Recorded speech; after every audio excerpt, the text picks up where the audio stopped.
Hello, Night Seekers, and welcome to Lacuna Noir. This is where forgotten stories and gentle voices meet, carrying you softly into peaceful sleep, wrapped in mystery.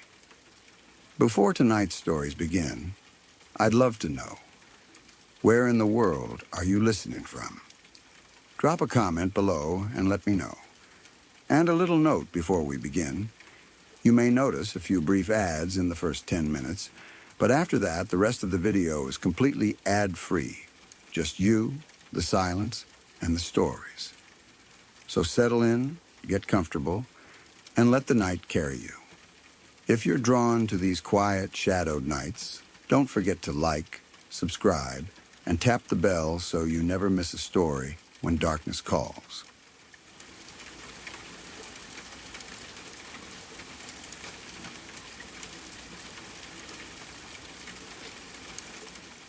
A few years ago, I rented a room in the attic of an old house. At the time, I thought I had gotten lucky. The room was large, much bigger than most places I could afford, and because it was at the very top of the house, it was quiet. I had the whole attic floor to myself. There was a slanted ceiling on one side, an old wooden floor that creaked near the window, and enough space for my bed. Desk, shelves, and even a small couch. I loved it. The house itself had 3 main levels, not counting the attic. Another tenant named Dan lived on the first floor. The second floor bedroom was empty when I moved in, so the bathroom on that level was technically supposed to be shared, but for the first 6 months, it was basically mine. That made the place feel even better. I could go downstairs whenever I wanted, take a shower, leave my things in the bathroom, and never worry about getting in anyone's way. Dan and I were friendly, but not close. We said hello when we crossed paths. Sometimes we talked in the kitchen. That was about it. The owner did not live there, and the house was old enough that every sound carried differently depending on the weather. Pipes clicked, floorboards shifted. Doors sometimes moved slightly when another door closed downstairs. I got used to it. About 6 months after I moved in, someone finally rented the room on the second floor. Her name was Mary. At least, that was the name she gave me. I first met her one morning in the kitchen. She was making tea. She wore a long nightgown and had her hair tied loosely behind her head. She looked older than me, probably somewhere in her late 30s or early 40s, although it was hard to tell. She had a quiet face, not unfriendly, just tired. I introduced myself. Hi, I'm Emily. I'm upstairs. She looked at me for a second. Mary, that bathroom is shared between us, by the way. She nodded. I know. That was almost the entire conversation. I did not think much of it. Some people are quiet. I was not exactly the most outgoing person either. Over the next several weeks, I saw Mary only occasionally, usually in the morning. She wore the same kind of nightgown almost every time, sometimes white, sometimes light blue, once pale yellow. She would make breakfast or tea, do laundry, then disappear upstairs again. I never saw her leave the house for work. I never saw her come home in the evening. I assumed she had a later schedule than mine, or maybe worked from home.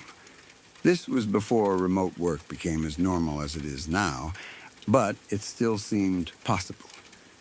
The strange thing was that I never saw her use the bathroom. Not once. I used it every morning before work, and usually once or twice at night. I never saw a wet towel that belonged to her, never saw shampoo, never saw a toothbrush. She did not leave anything in there. At first, I thought she was simply very private and carried everything back to her room. Then I started noticing that I never heard the shower running from upstairs either. Still, none of this seemed important enough to question. Mary paid rent. She lived there. That was all I needed to know. She also never seemed to speak with Dan. I once asked him casually, "Have you met the new tenant?" He gave me a strange look. "What new tenant?" I laughed because I thought he was joking. The woman upstairs. He shrugged and went back to making coffee. I assumed he just had not met her yet. Mary and I were the ones sharing the bathroom, so maybe their schedules never crossed. Spring arrived a few months later. The backyard had several wooden garden boxes that nobody was using. They were full of weeds and old soil, but I thought it might be nice to grow herbs, tomatoes, maybe some flowers. One afternoon, I decided to ask Mary whether she wanted to help. It felt like a good excuse to get to know her. By then, she had lived in the house for months, and I still barely knew anything about her. It was evening when I went downstairs. Her bedroom door was closed. Light showed beneath it. I could hear footsteps inside, slow footsteps moving from one side of the room to the other. I knocked. No answer. I waited. The footsteps stopped. Mary? Nothing. I knocked again. I was thinking about planting some things in the garden. I wanted to know if you wanted to help. Silence. I stood there, feeling increasingly awkward. I knew she was inside. I had heard her walking. The light was on. Maybe she was getting dressed. Maybe she did not want to talk. I decided not to bother her. Still, it annoyed me a little.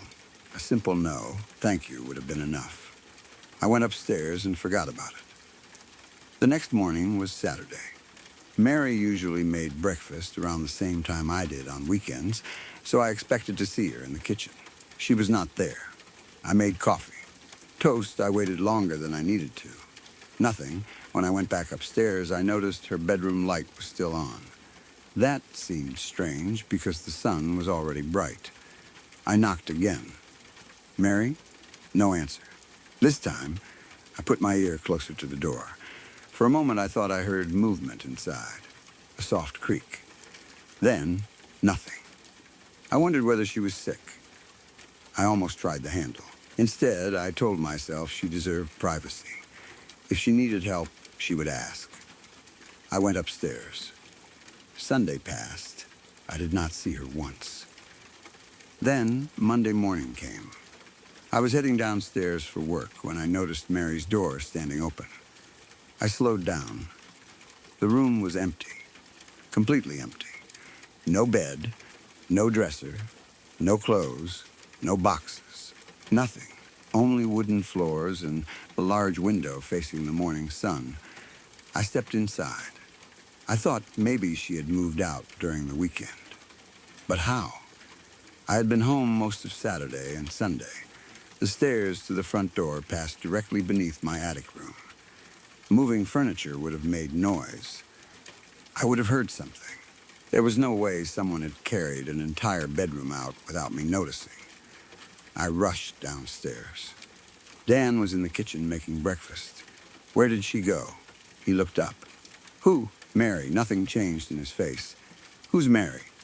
The woman upstairs. He stared at me. What woman? My stomach tightened. The woman renting the second-floor bedroom. Dan looked irritated now. Emily, nobody lives in that room. I laughed nervously. What are you talking about? Nobody lives there. Yes, they do. No, Mary has been living there for months. Dan put down the spatula he was holding. Emily, you know that room is empty. I felt heat rise into my face. I've spoken to her. He shook his head. I don't know what you're talking about. She cooks down here. No, she doesn't. She does laundry. No, I share the bathroom with her. Dan's expression changed. Not exactly fear, more like frustration. Stop. Why are you acting like I'm crazy? I'm not. Yes, you are. He looked toward the stairs, then back at me. Nobody lives in that room. The way he said it made me angry. I walked away before the argument got worse. At work, I could not concentrate. I kept replaying conversations with Mary, her standing in the kitchen, her making tea, her walking upstairs. I remembered her clothes, her voice, the way she looked at me the first morning. Those were not vague memories. I had seen her. But the room had been completely empty. Had I imagined her? For months, That seemed impossible. That night, I went to bed early. I did not sleep. I kept thinking about the empty room. Around midnight, I finally drifted off. A few hours later, I woke needing the bathroom. I checked the time, a little after 2. The house was completely quiet. I got out of bed and went downstairs. The attic stairs were narrow and steep. I moved carefully because the house was dark. When I reached the second floor, I stopped. Mary's door was closed. It had been open when I came home. I was sure of it. A faint line of light showed beneath the door. My stomach tightened. Then I saw shadows moving through the light. Feet, someone was walking inside, slowly back and forth. I stood frozen in the hallway. Every part of me wanted to turn around. Instead, I moved closer. I do not know why. Maybe I wanted proof. Maybe I needed to know I was not losing my mind. The floor creaked beneath me. The footsteps inside stopped. I waited. Nothing. I reached for the handle. My fingers were shaking. I turned it. Unlocked, I opened the door only a few inches. At first, I saw nothing but darkness and moonlight. Then my eyes adjusted. The room was empty. No furniture, no bed, no boxes. Just the same bare floor. But there was something in the center. A woman, Mary. She wore a long nightgown. Her body seemed pale and almost transparent in the moonlight. Her feet hung several inches above the floor. I stared. My brain refused to understand what I was seeing. Then I looked higher. There was a rope around her neck. It extended upward into the darkness. She was hanging, completely still. The window behind her was filled by a full moon, so bright it almost looked artificial. The light outlined her body. Her hands hung loosely at her sides. Her hair covered part of her face. I could see the shape of the noose clearly. I could also see something else. Her head slowly turned. Not much, just enough. Toward the door. Toward me. I slammed it shut. I ran. I do not remember climbing the attic stairs. 1 second, I was outside Mary's room. The next, I was in my own bed with the blanket pulled over my head. I was shaking so badly, my teeth hurt. I considered calling the police. Then, I imagined explaining it. There is a dead woman hanging downstairs, except the room was empty this morning, and my roommate says she does not exist. I stayed in bed. Eventually, fear exhausted me enough that I fell asleep. The next morning, the second floor door was open again. The room was empty. I did not go inside. I went downstairs. Dan was drinking coffee. I almost told him. Then I remembered the way he had reacted before. I said nothing. Within 2 weeks, I found another place to live. I told the landlord I wanted out early. I lost part of my deposit. I did not care. I packed my things and left. For the first few months afterward, I tried to convince myself that what happened had been caused by stress. Maybe I had dreamed part of it. Maybe Mary had been a real tenant and Dan simply never noticed her. Maybe she moved out quickly. Maybe the hanging woman had been sleep paralysis mixed with the memory of her. I told myself every explanation I could think of. Then, a few months later, I found a book about the history of the town. I bought it at a second-hand bookstore because I recognized the photograph of our neighborhood on the cover. Most of the book was boring. Old businesses, churches, factories, families who had lived in the area a century earlier. Then I reached a chapter about unusual deaths in the neighborhood. One story stopped me. A woman had killed herself in one of the houses on the street where I had lived. Her name was Mary. I sat there staring at the page. The details were incomplete because the incident had happened a very long time ago. But enough survived. Mary had been married to a wealthy businessman. He inherited a successful company from his parents. People in town respected him. He had money, connections, friends. He spent most nights entertaining clients in pubs and saloons. He drank heavily. He gambled. He cheated on his wife.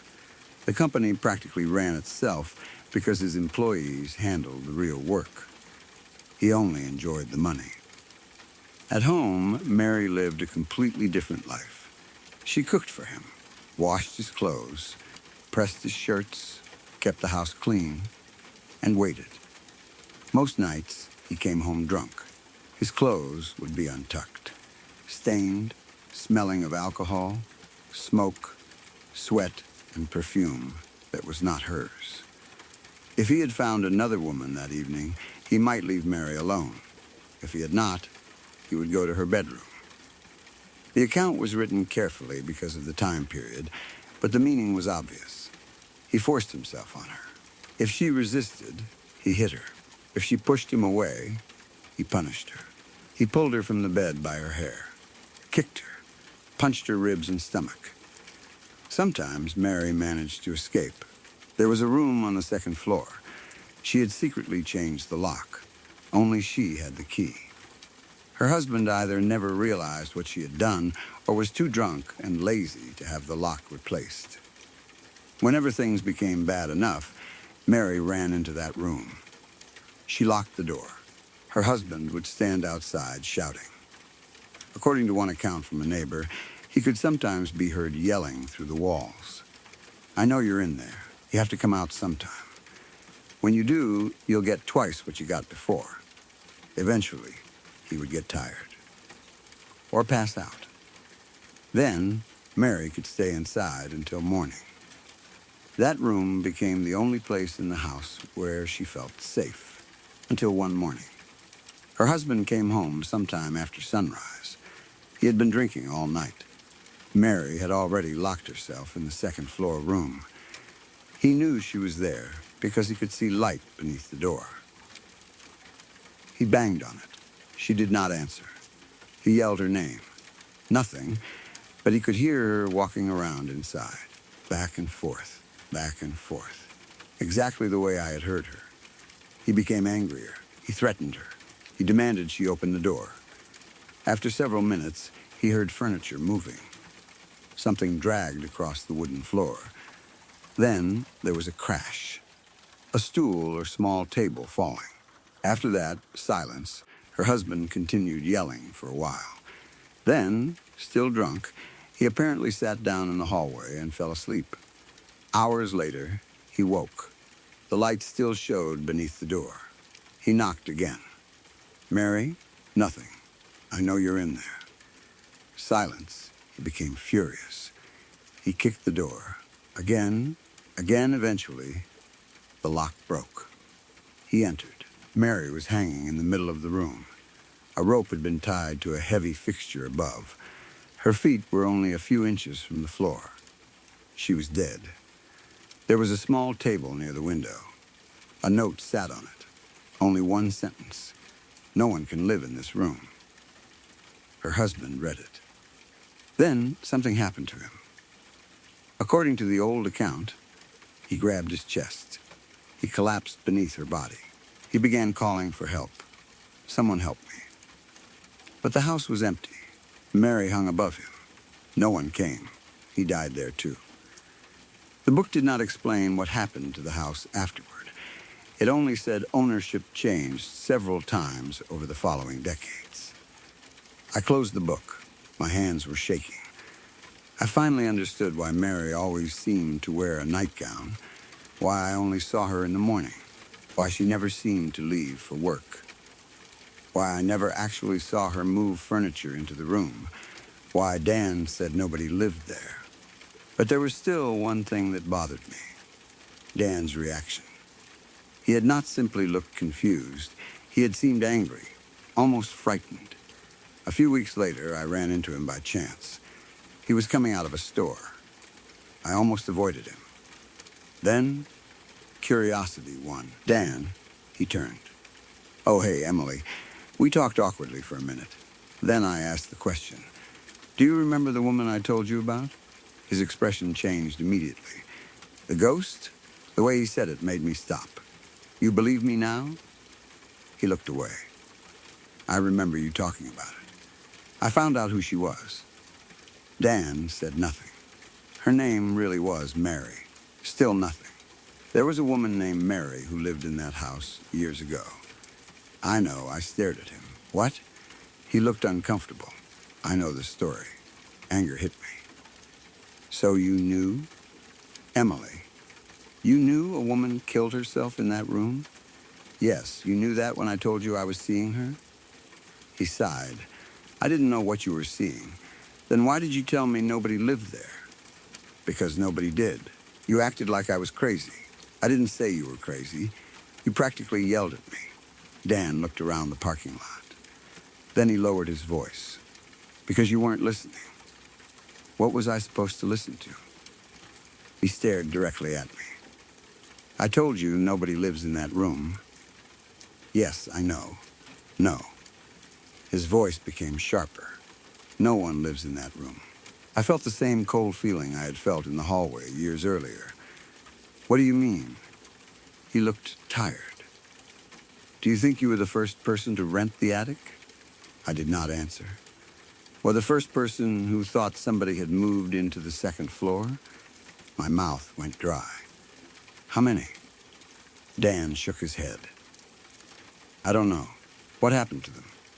Some moved, and the others? He looked away. I already knew the answer before he said anything. They died. I stood completely still. Dan continued. Not everyone sees Mary. Some people just hear things. Footsteps, knocking, furniture moving. What happens when they see her? He did not answer.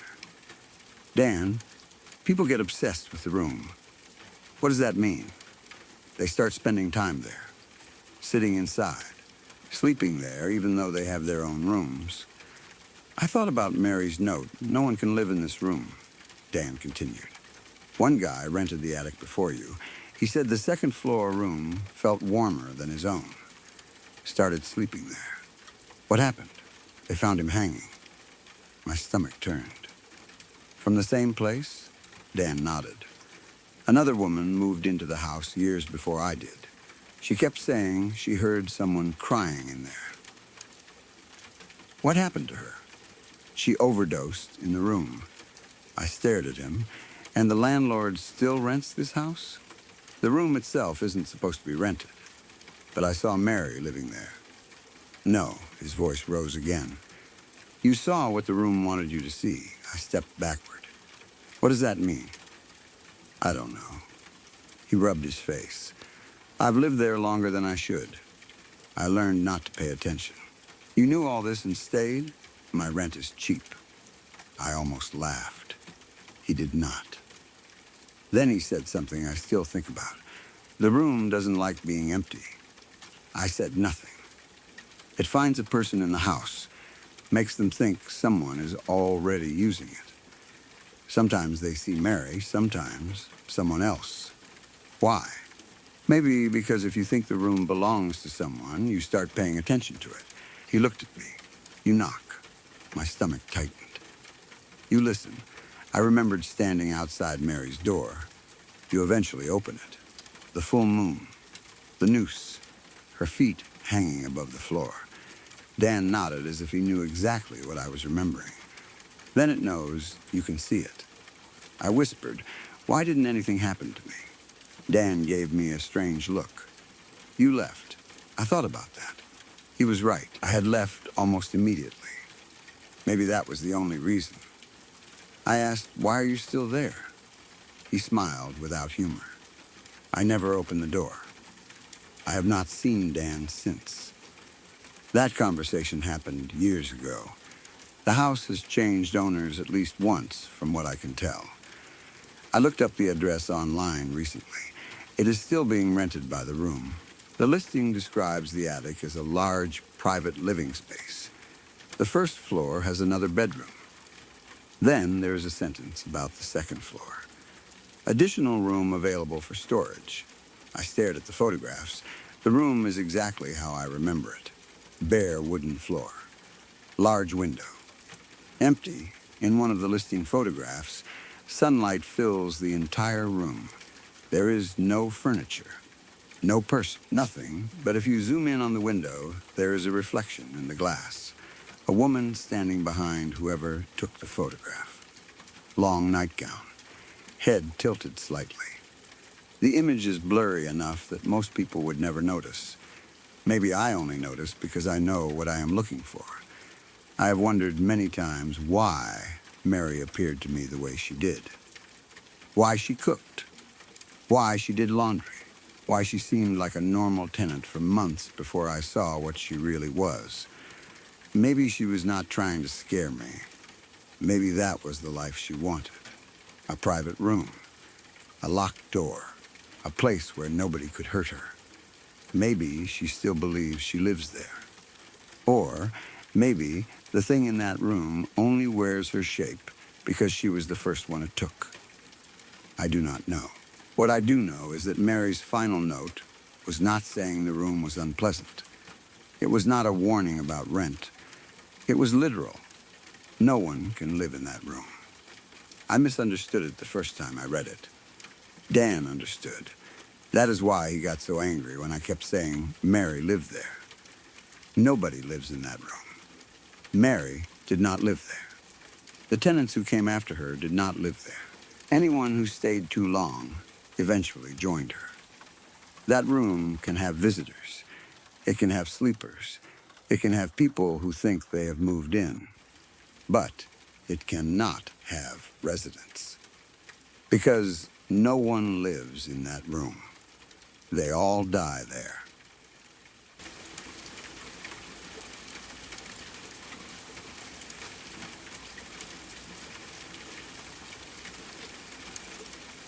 The air conditioner in my apartment used to run 24 hours a day. I never switched it off. It did not matter if it was freezing outside or if I had to sleep under 2 blankets just to stay comfortable. I preferred the constant low hum. If I turned it off, the apartment became too quiet. Then I could hear the refrigerator ticking, the pipes, the little movements inside the walls. Eventually, those sounds would disappear too, and I would be left with nothing but my own thoughts. And whenever that happened, I started thinking about Grelling and Associates. I worked there for 2 years, 11 hours most days, sometimes 12. I was technically an administrative compliance analyst, which sounded more important than it actually was. Mostly, I formatted spreadsheets, thousands of rows, colors, borders, approval columns, audit codes, numbers copied from one file into another file so someone else could copy them into another file. Nobody really read most of what we made. At least, I do not think they did. Sometimes I would spend an entire afternoon adjusting a report because a manager wanted one shade of blue replaced with another. That was my life. I know an office job is not supposed to sound horrifying. People have real problems. Dangerous jobs. Poverty, illness, I understand that. But there is a type of horror that comes from doing something harmless for so long that you stop feeling like a person. My cubicle drawer had been broken for almost a year. It would open halfway, then stick. I knew exactly how hard to pull it without jerking the whole cabinet forward. There was a coffee mug on my desk with a brown ring dried around the bottom because I stopped washing it properly about 3 weeks after starting. At some point, the stain became part of the mug. There was a fluorescent light above my desk that buzzed at a frequency I could barely hear. I knew it was there because by 4 in the afternoon, my jaw would hurt from clenching my teeth. Every day was the same. Wake up, shower, drive, elevator to the 14th floor, sit, format cells, answer emails, eat something from the vending machine, format more cells, drive home, turn on the television without watching it, wait for bedtime, sleep, alarm. Again, for 2 years, I felt neither particularly happy nor particularly miserable. That might have been the problem. I felt almost nothing. Then, an advertisement appeared on my phone. I had been lying on the couch after work, scrolling without really reading anything. The ad said, "Leave the desk. Work with your hands. Build something real." I clicked it before I even finished reading. It was for some kind of electrical trades certification program. The website looked professional enough. It promised training opportunities, placement assistance, and certification for entry-level electrical work. The words "work with your hands" stayed with me. I suddenly imagined coming home with dirt on my clothes, copper under my fingernails, a tool belt, actually fixing something, installing a light and being able to point at it afterward and say, "I did that." Not I changed the formatting on sales H32 through H76. Something real. The application was simple. Name, address, employment history, a $45 processing fee. Then there was a certification exam, remote, proctored through webcam. 200 questions, 3 hours.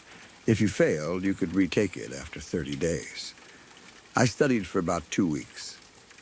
Basic electrical theory, Ohm's law, wire gauge, safety procedures, National Electrical Code references. It actually felt good. For the first time in years, I was learning something because I wanted to. I took the exam on a Saturday morning. I made coffee, set my laptop on the kitchen table. At 8:55, I opened a link.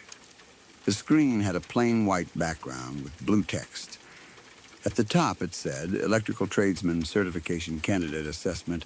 Please answer all questions honestly." That word caught my attention. Honestly, it seemed strange for a multiple-choice technical exam. You could answer correctly or incorrectly. What did honesty have to do with it? I did not think about it for long. The timer showed 3:00:00. I clicked Begin. The first 20 questions were completely normal. Voltage calculations, grounding, wire sizes, insulation ratings, things I had studied. I moved quickly. Outside my apartment, someone 2 houses down was mowing their lawn. I remember hearing the engine through the window.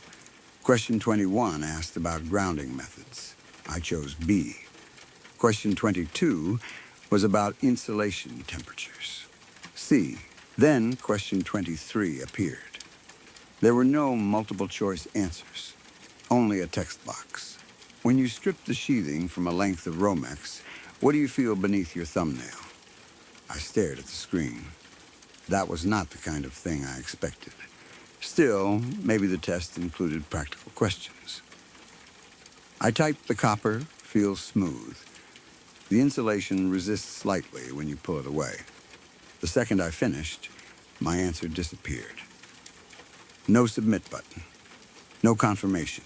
The next question simply appeared. You are holding a live wire. Not metaphorically.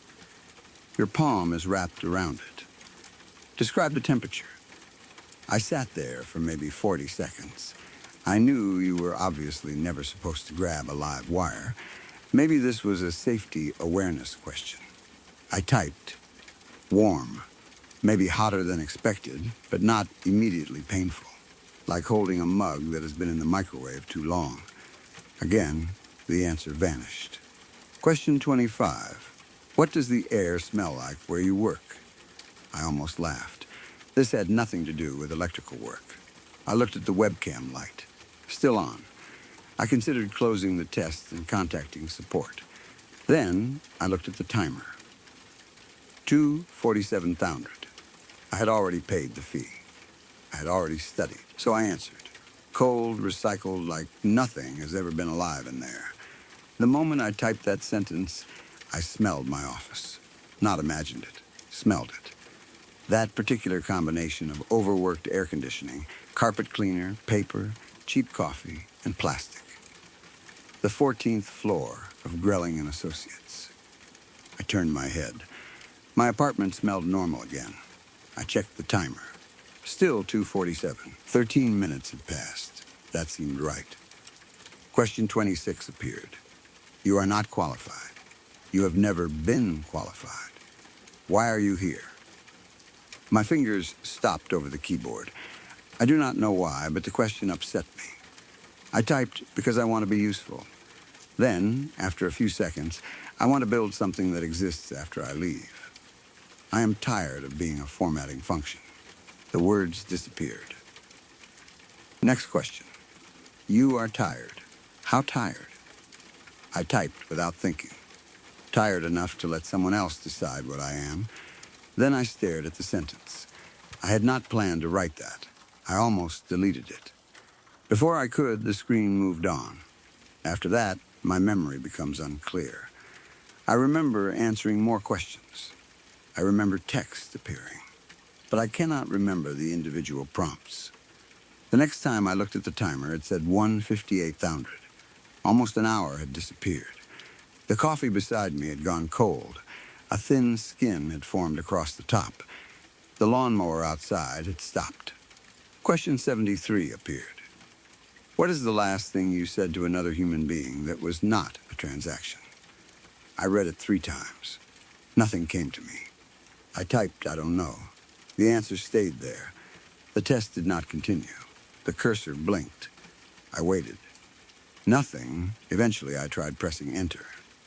Nothing. It wanted something else. I sat there thinking, when had I last spoken to someone because I actually wanted to speak to them? At work, almost every conversation had a purpose. Can you send me this? Did you finish that? Do you want coffee? Are you using conference room B? At stores, it was payment. At restaurants, ordering. The last real conversation I could remember was with my sister, 6 months earlier. She had called and asked whether I wanted to come over for dinner.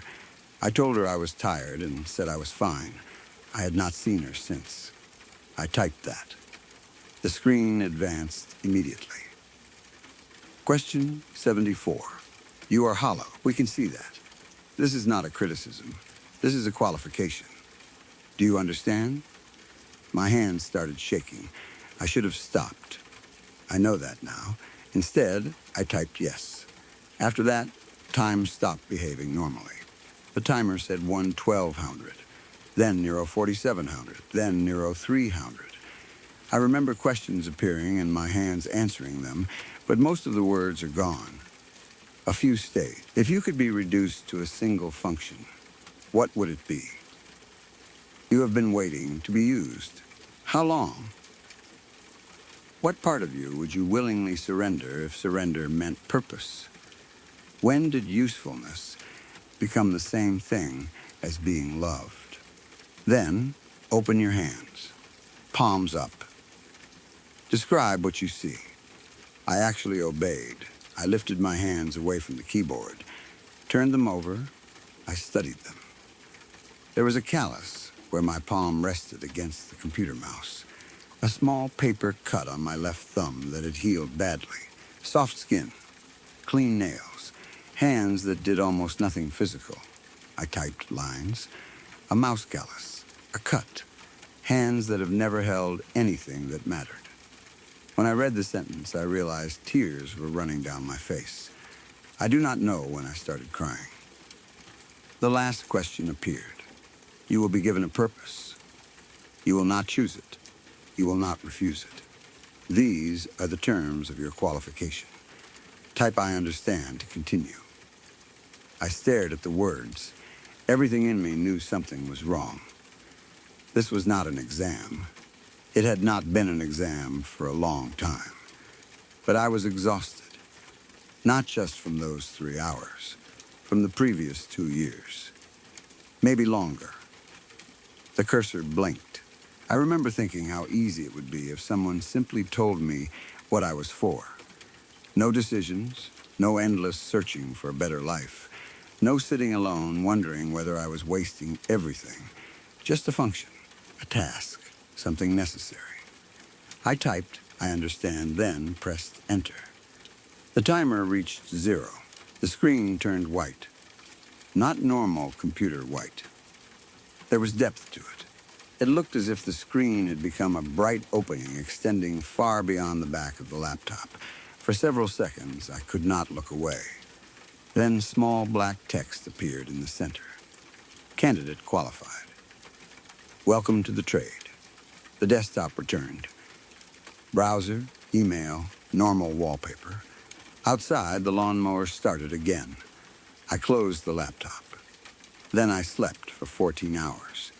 That was 5 weeks ago. 3 days after the exam, something arrived in the mail. A license, real cardstock, embossed letters, my full name, a credential number, no logo, no return address. It read, Certified Electrical Tradesman Provisional Assignment Pending. I should have been frightened. Instead, I felt incredible. Light. For the first time in years, I woke up and wanted to get out of bed. I called my sister. We talked for almost an hour. I went outside and stood in the sunlight doing nothing. I thought maybe the strange exam had simply been some kind of psychological screening, aggressive recruitment, weird corporate nonsense. I did not care. I had passed. I had changed something. I kept waiting for an email about placement. Nothing came. Then one Tuesday morning, I walked into the kitchen and found a work order sitting on the counter. I lived alone. I had locked the apartment the night before. The paper was thick, cream-colored stock, almost like a wedding invitation. My name was at the top. Then, an address, a time. Under task description, panel upgrade. Residential, bring your own hands. That phrase bothered me. Still, I went. Of course I did. I had been certified. Welcome to the trade. I drove almost an hour to a neighborhood I did not recognize. Every lawn looked the same. Every house had almost the same design, numbers instead of names. The address was near the end of the street. I parked. The front door was unlocked. I knocked several times. No answer. Inside, there was no furniture, no homeowner, no pictures, nothing. The house looked unfinished despite the walls and floors being complete. On the far wall of the living room was an open breaker panel. A thick black cable ran out of it. Instead of disappearing into the wall, it continued down and entered the concrete floor. Not through a drilled opening. It looked like the concrete had formed around it, like the cable had grown there. I walked closer. I reached toward it. Then I noticed a camera. Small black dome in the corner of the ceiling. Beneath it was a screen about the size of a phone. The screen showed the room. It showed me. But something was wrong. On the monitor, I was already touching the cable. My hand was wrapped around it. My knuckles were white. My wrist turned as I pulled the cable upward. I stared at the screen. I had not touched it yet. Then I looked down. My hand was around the cable. I do not remember moving it. My fingers were gripping tightly. My thumbnail was pushed beneath the outer sheathing. I stripped a section away. Underneath was copper. The smell hit me. Hot, exactly like the answer I had typed on the exam, like a mug left too long in the microwave. I tried opening my hand. Nothing happened. I pulled mentally with everything I had. Release, move, stop. My fingers continued working. My other hand rose. It grabbed the cable lower down. Both hands moved together. Strip, twist, feed, perfectly controlled, like someone with decades of experience. I tried stepping backward. My feet stayed still. I tried screaming. My mouth opened. A sound came out. Not a scream. A hum. Low, steady, I knew the pitch. The air conditioner in my apartment. The fluorescent light over my old cubicle. The same vibration that had followed me through 2 years of office work. It continued for about 4 seconds. Then my mouth closed. My hands kept working. I stood inside myself watching. That was 3 weeks ago. I have completed 6 assignments since then. The work orders simply appear. Kitchen counter. Passenger seat. Once inside my bathroom. Always thick cream paper. Always my name. Always a task. Outlet replacement. Service upgrade. Underground conduit. Panel repair. I go. I do not know how not to go. Technically, I drive myself. I get into the car, start the engine. Then there are gaps. I will blink and suddenly be 40 miles away. Sometimes I come back to myself standing in a basement, sometimes inside a half-built house, once on the roof of an industrial building during rain. My hands are always already working. I watch from inside. The strange thing is that the work is excellent. I know enough now to recognize it. Clean connections, precise measurements, perfect bends in conduit, no wasted motion. Whoever controls my hands is better at this than I ever could have become. After each assignment, I remember getting home. Usually, then I sleep. There are cuts on my fingers, burn marks, new calluses. I do not remember receiving most of them. I quit Grelling and Associates. At least I think I did. I found a resignation email in my sent folder. It was polite, professional. I do not remember writing it. My supervisor replied, "Sorry to lose you, but glad you found something that suits you." That sentence made me sick, because that is exactly what this does. It suits me. It fills every empty part. There is no boredom on assignment, no wondering what comes next, no uncertainty. I become useful. That is what scares me most. Part of me likes it. When the cream card appears, something in my chest relaxes. Purpose, do this, go here. Use these hands. Complete the task, then rest. Simple, I have tried resisting. 2 weeks ago, I tore up an assignment. I ripped it into tiny pieces and flushed them down the toilet. An hour later, I woke standing in front of the address listed on it. I did not remember leaving. Another time, I locked my car keys inside a safe. I woke up on a bus. When I reached the job, the safe key was in my pocket. Last week, I tied my right wrist to the bed frame before sleeping. I woke on assignment with a deep rope burn around my wrist and no memory of getting free. My hands do not belong to me anymore. Not completely. I am typing this very slowly, one finger at a time. They do not like it. They want to work. Even now, I can feel them pulling toward the outlet behind my desk.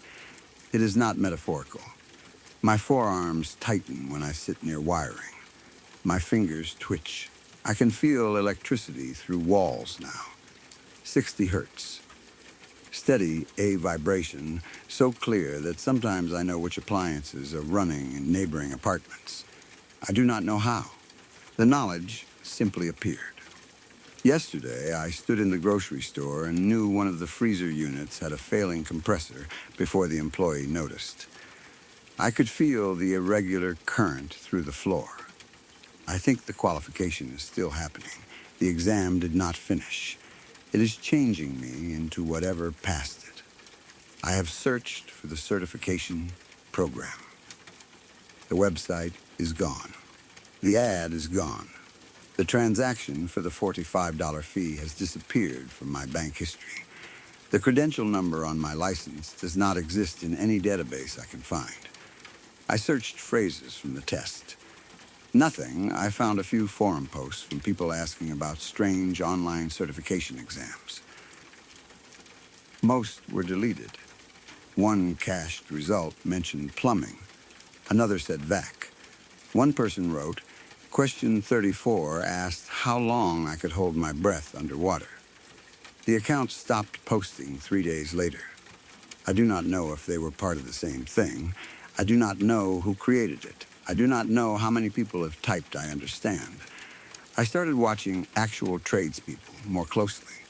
At gas stations, construction sites, hardware stores. Sometimes I see someone standing still while their hands continue moving. A plumber staring blankly as his fingers tighten a fitting. A mechanic whose eyes stay fixed on nothing while both hands move perfectly inside an engine bay.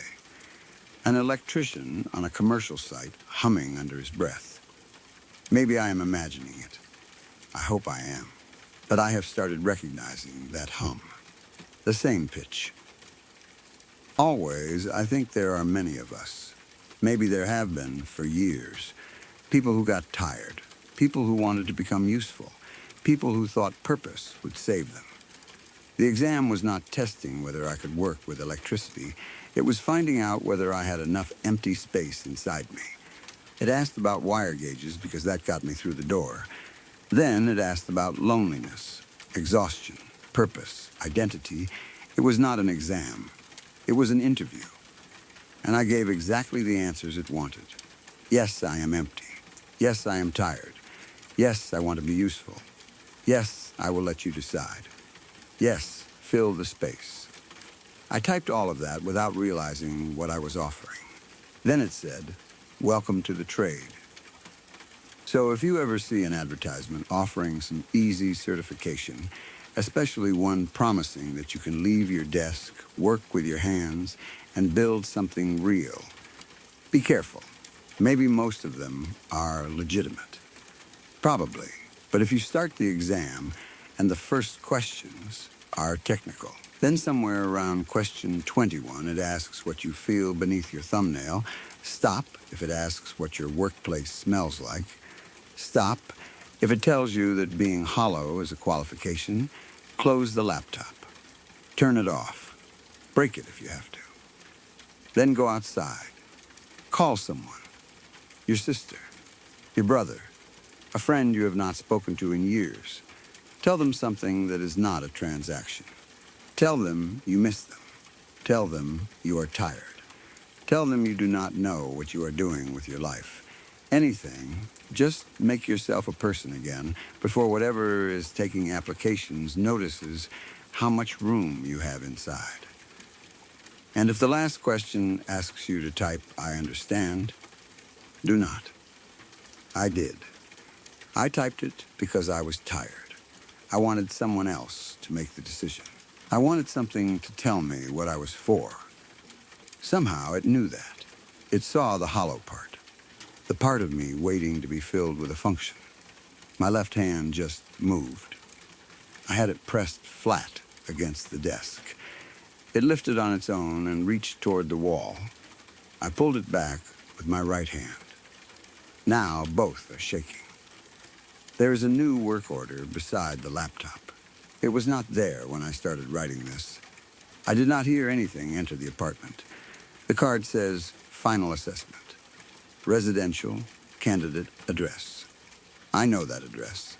It is mine. Under task description, it says, Open wall. Locate source. Complete connection. Bring your own hands. The air conditioner has stopped. I did not turn it off. For the first time in years, my apartment is completely quiet. No refrigerator. No pipes. Nothing. And in the quiet, I can hear something inside the wall behind my desk. Not electricity. Scratching. Slow. Careful. Like fingertips moving across the inside of the drywall. My hands know exactly where it is. They keep pulling toward that spot. I am sitting on them now. I can feel current behind the wall. 60 hertz. Steady like a heartbeat. No, that is wrong. It is not 60 anymore. It is slowing down. 58. 54. 47. My own pulse is slowing with it. The scratching stopped. Something knocked from inside the wall. Once, my right hand opened. Twice, my left hand reached toward the outlet. 3 times, I can smell hot copper. I think this is what the final assessment means. They were never teaching me to work on houses.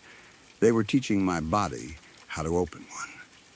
And whatever has been giving the assignments is not outside anymore. It is behind the wall, waiting for me to make the connection.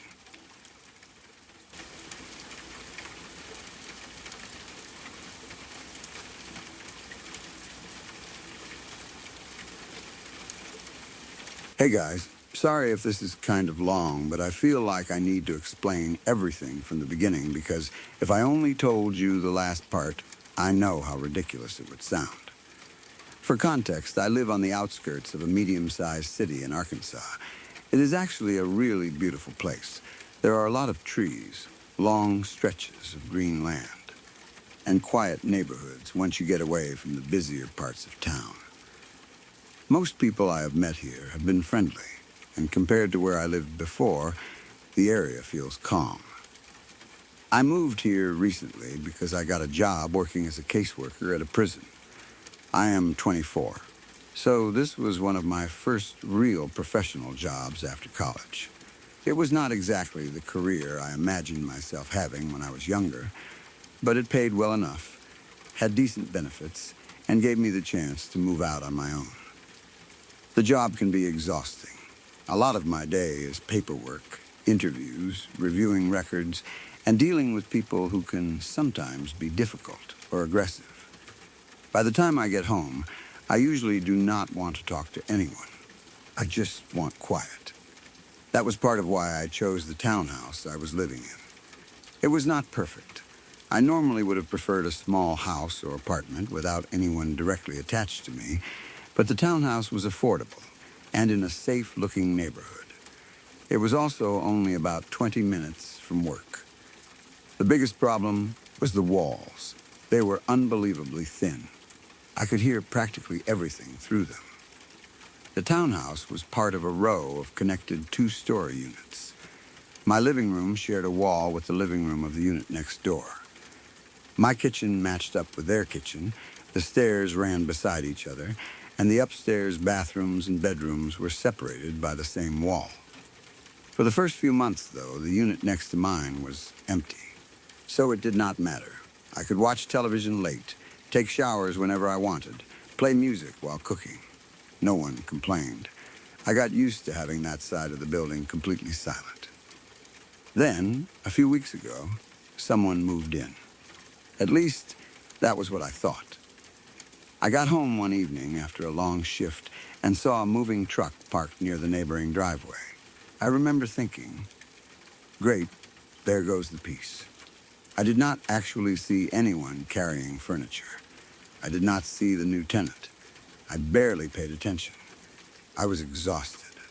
I brought my things inside, changed clothes, turned on the TV, and ended up falling asleep on the couch before 10. The next morning was my day off.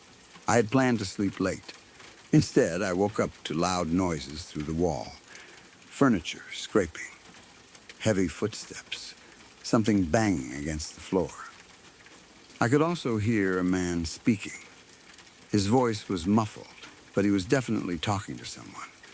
Maybe on the phone. I could not make out the words. I remember lying there annoyed because I had finally gotten a day where I did not need an alarm, and now my new neighbor was rearranging furniture at 8 in the morning. Still, I told myself not to be rude. Moving is stressful. He was probably just getting settled. After a while, I got dressed and decided I might as well introduce myself.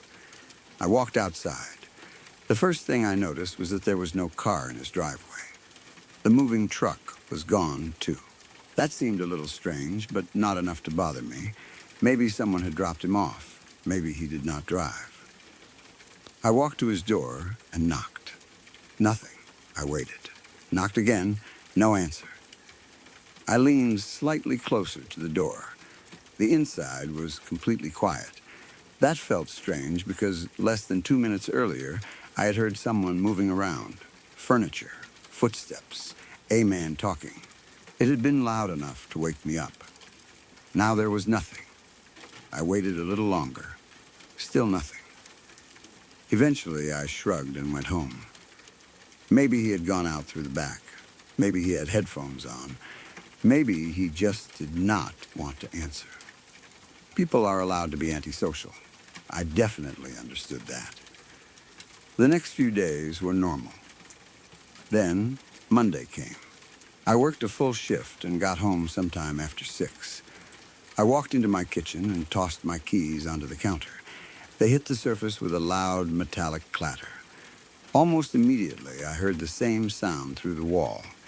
Keys hitting a counter. I actually smiled. I thought it was funny.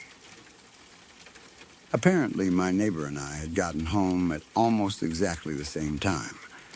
I had not seen him outside, but maybe he parked somewhere else. I did not think much about it. That evening, I made Kraft mac and cheese because I was too tired to cook anything serious. I sat in the living room and FaceTimed my boyfriend. He lives a few hours away, so most of our relationship at that point involved phone calls and weekend visits. We talked for maybe an hour. Nothing unusual happened. Later, I went upstairs to get ready for bed. The moment I started climbing the stairs, I heard footsteps on the other side of the wall. My neighbor was going upstairs too. The stairs in those townhouses were old enough that every step made a creak. Mine creaked. His creaked. I remember rolling my eyes. "This guy is loud as hell," I muttered. I went into the bathroom and took a shower. A few minutes after I turned mine on, I heard water start running in the bathroom next door. Again, I did not think it was creepy. Not yet. People shower at night. People come home after work. It made sense that two adults with normal jobs might have similar routines. The next day at work, I joked about it with one of my coworkers. I told her my neighbor was like an NPC in a video game who copied whatever I did. She laughed. So did I. At the time, it really was just a joke. Then I started noticing more. If I opened kitchen cabinets, I would hear cabinets open on his side shortly afterward. If I used the microwave, I would hear something beep through the wall. If I walked upstairs, he walked upstairs. If I walked downstairs, he followed. If I showered, water started running next door. If I went into my bedroom, I heard footsteps move into his bedroom. It was not always immediate. Sometimes there would be a delay of 10 or 20 seconds. That made it easier to explain away. I told myself I was paying too much attention because of the joke I had made.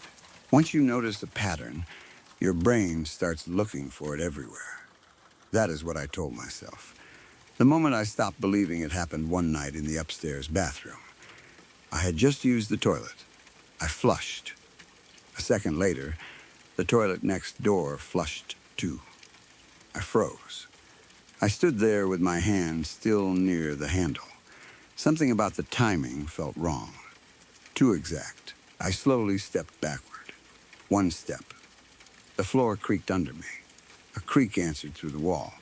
I took another step on his side. A third. He took a third. I stopped. Silence, my heart started beating faster. I took one slow step toward the wall. The same thing happened next door. One footstep. I stared at the drywall. "No way," I whispered. I lifted my right foot and held it in the air. I stayed like that for maybe 3 seconds. Then I stomped. A second later, something stomped on the other side. Hard. Exactly once. A cold feeling moved across my body. I ran. I bolted out of the bathroom and down the stairs.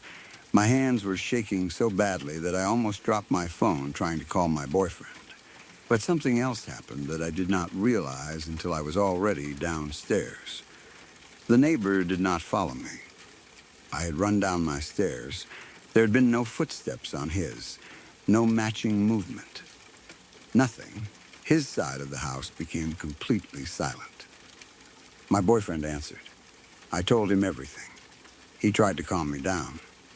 "He's probably messing with you." "What? He can hear you too, right?"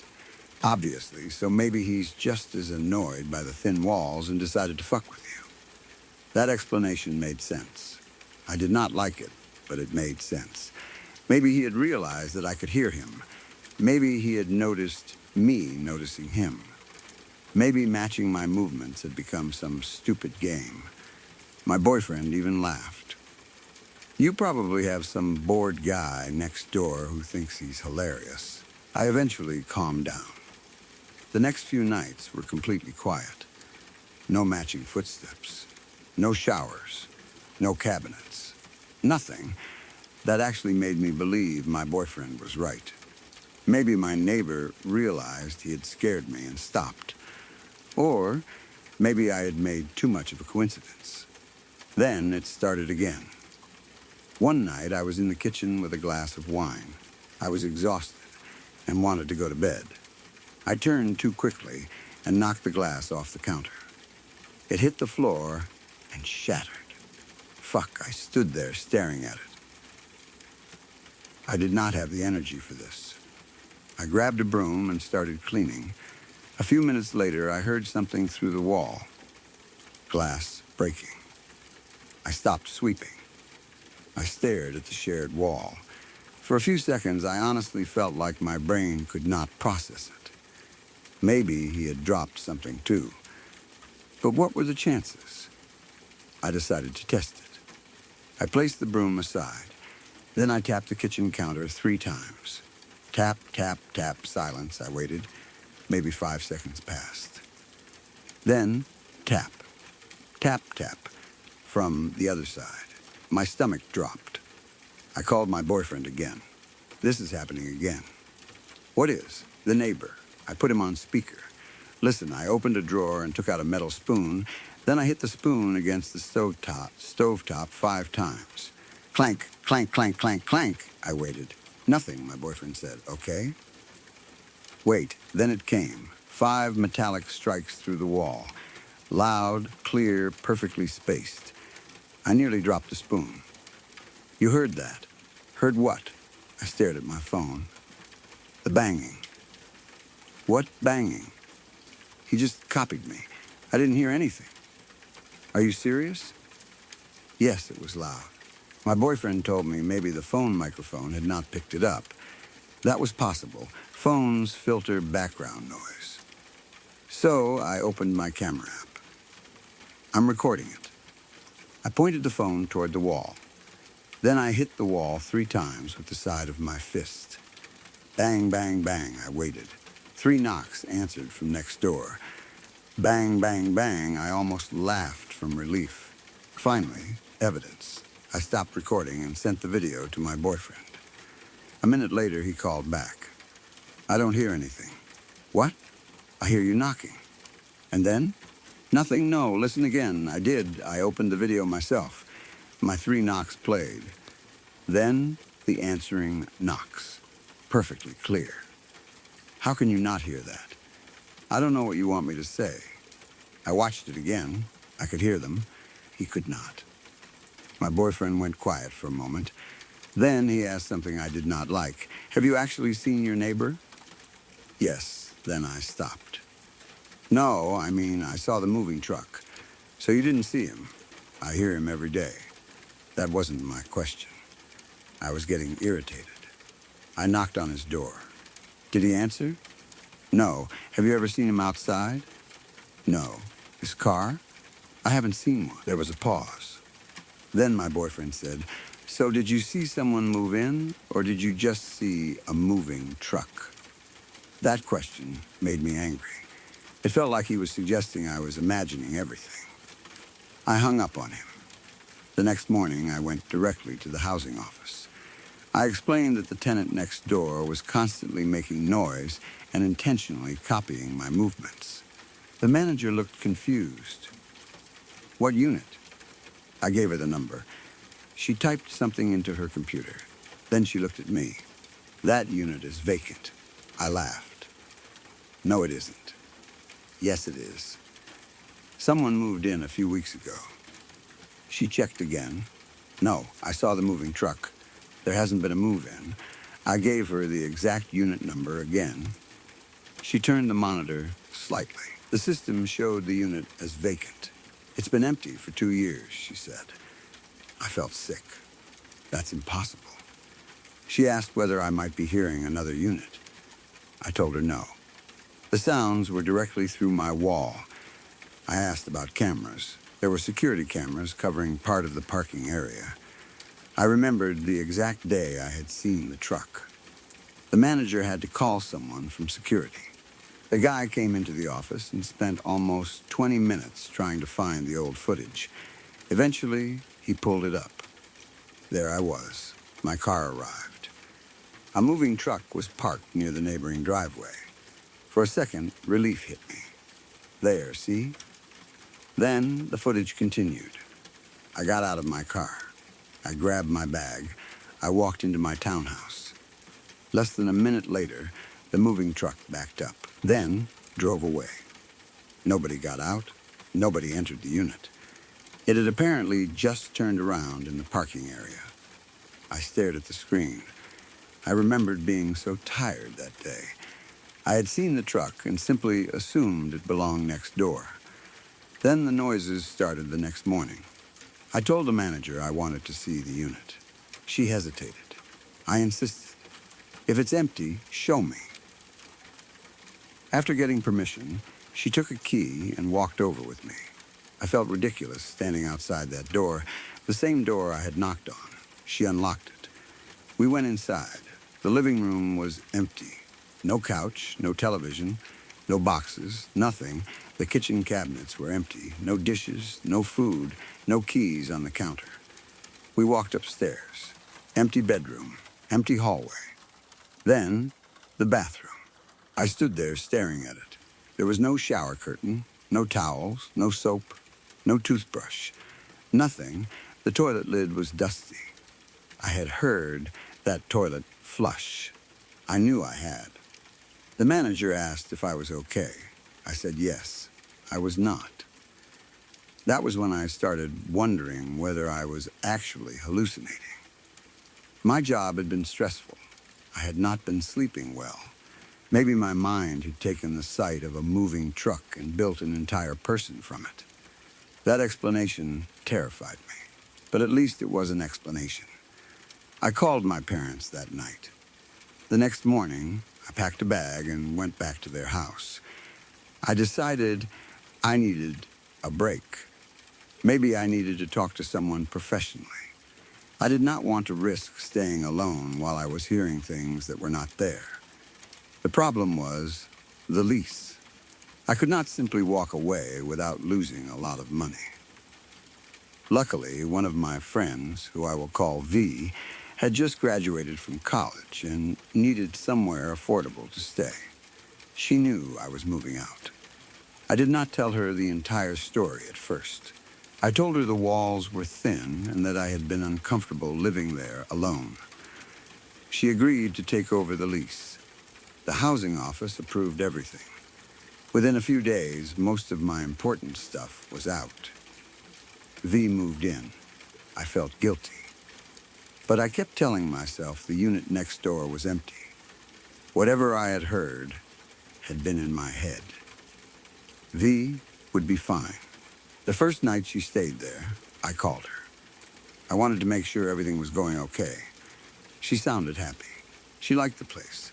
She joked about how much space she had compared to her college apartment. We talked for maybe 15 minutes. She was already in bed and said she needed to sleep. I felt relieved. Everything was normal. I had imagined it. I was about to say goodnight. Then there were 3 knocks. Even through the phone, I heard them clearly. Knock, knock, knock. I stopped breathing. V went quiet. What was that? I asked. She laughed nervously. Neighbor, I guess. My whole body went cold. There is no neighbor. What? V, listen to me. Do not answer that wall. She started asking what I meant. Then we heard a voice. A man. Muffled by the wall, but clear enough that both of us understood every word. Hello, new neighbor.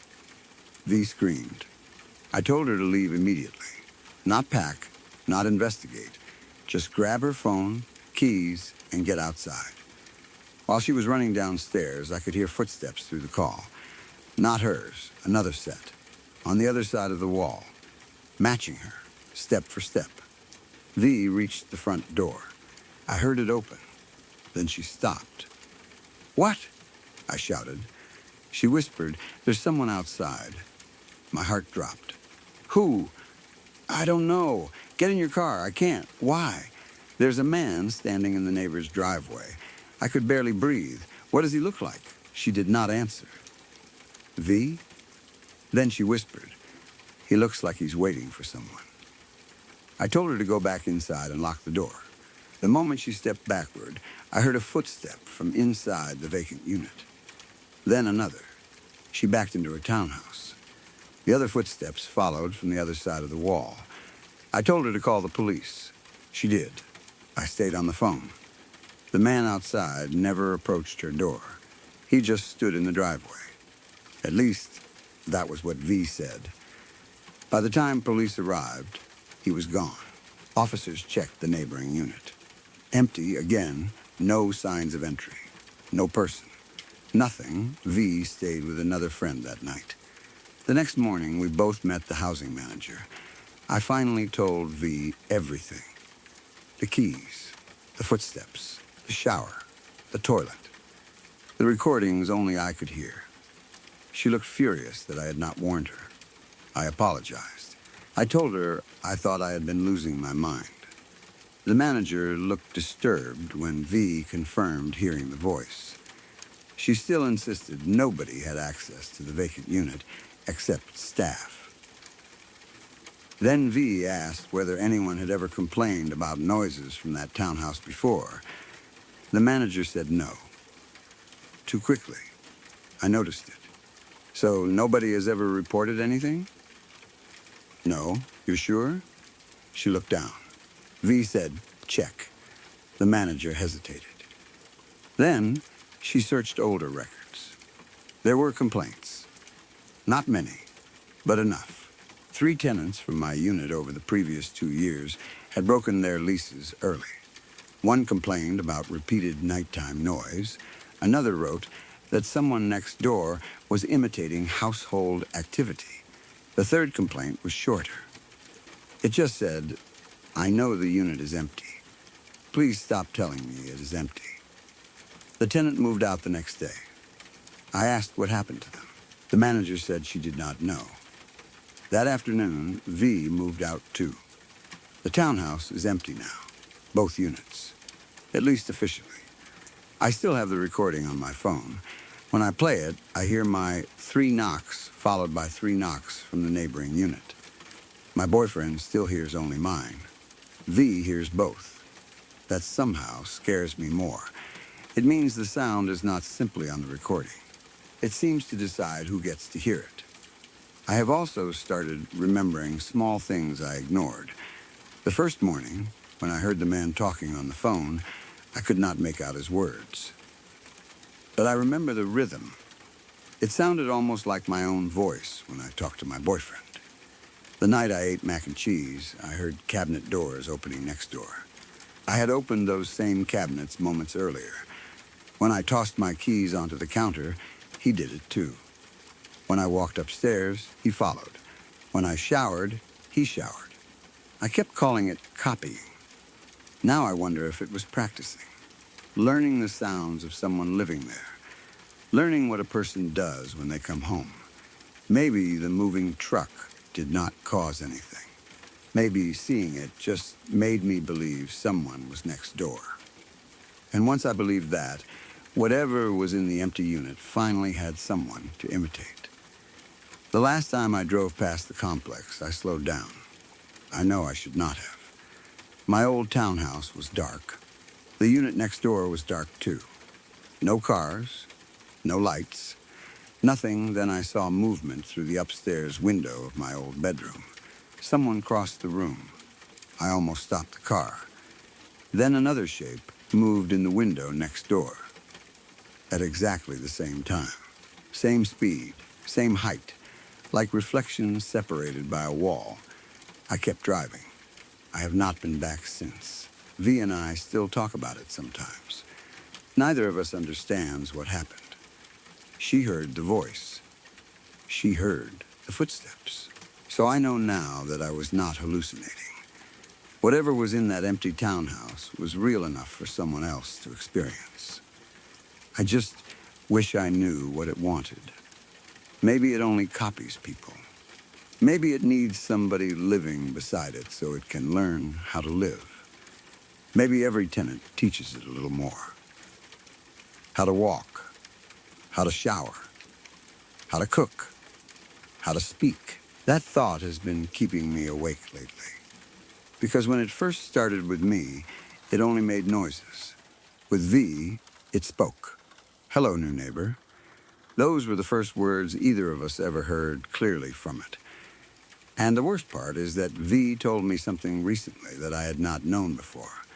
When she heard those 3 knocks, she was not standing near the shared wall. She was upstairs in my old bedroom, lying in bed. The knocks came from the wall beside her. The voice came from the same place. That would mean whatever was speaking was in the neighboring bedroom. But during the police search less than an hour later, that bedroom was completely empty, except for one thing. V said she had not mentioned it that night because she thought it was just a mark in the paint.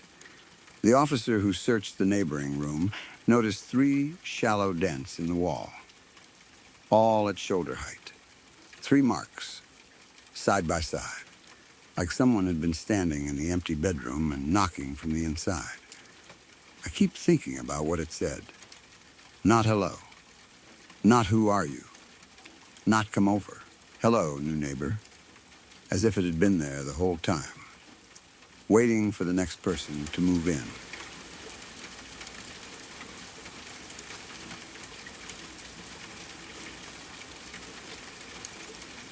Sorry to pause for just a moment. If this is your first time here, welcome. I hope you're enjoying the calm so far. If you'd like more nights like this, true stories, gentle rain, no interruptions, please subscribe to Lacuna Noir. It really helps me keep creating these peaceful experiences for you. And tap the bell so you're here every time a new story arrives in the dark. Now, back to the story. My friends and I are into urban exploring. There are usually somewhere between 7 and 10 of us, depending on who is free and who actually feels brave enough to come along that day. We live in Derbyshire, and if you are from around here, you probably already know how many abandoned places there are scattered around. Old hospitals, care homes, schools, factories, empty industrial buildings, old offices. Places that have been shut down for years and left to rot. We started doing it when we were around 17 or 18. I am 20 now, and in those few years we have seen quite a lot. We have come across squatters. We have been shouted at by security. We have had dogs chase us. We have heard strange noises in places where there should not have been anyone. We have even had a couple of moments that felt paranormal, although I am still not completely sure what I believe about that kind of thing. But after everything I have experienced, I still think the most frightening thing you can come across inside an abandoned building is another human being. Not a ghost, not a strange noise, not a shadow. A real person, someone living and breathing who may not want you there and may be willing to hurt you. That is what makes these places dangerous. We have rules for exactly that reason. They are not complicated, but everyone in our group knows them. We can climb fences. We can climb walls. If a window is already broken or open, we can go through it. If a door has already been opened by someone else, we can use it, but we do not break in. We do not smash windows. We do not rip boards off. We do not kick doors down. If a place is completely sealed, then we leave it alone. We also do not steal anything. We do not break things. We do not spray paint walls.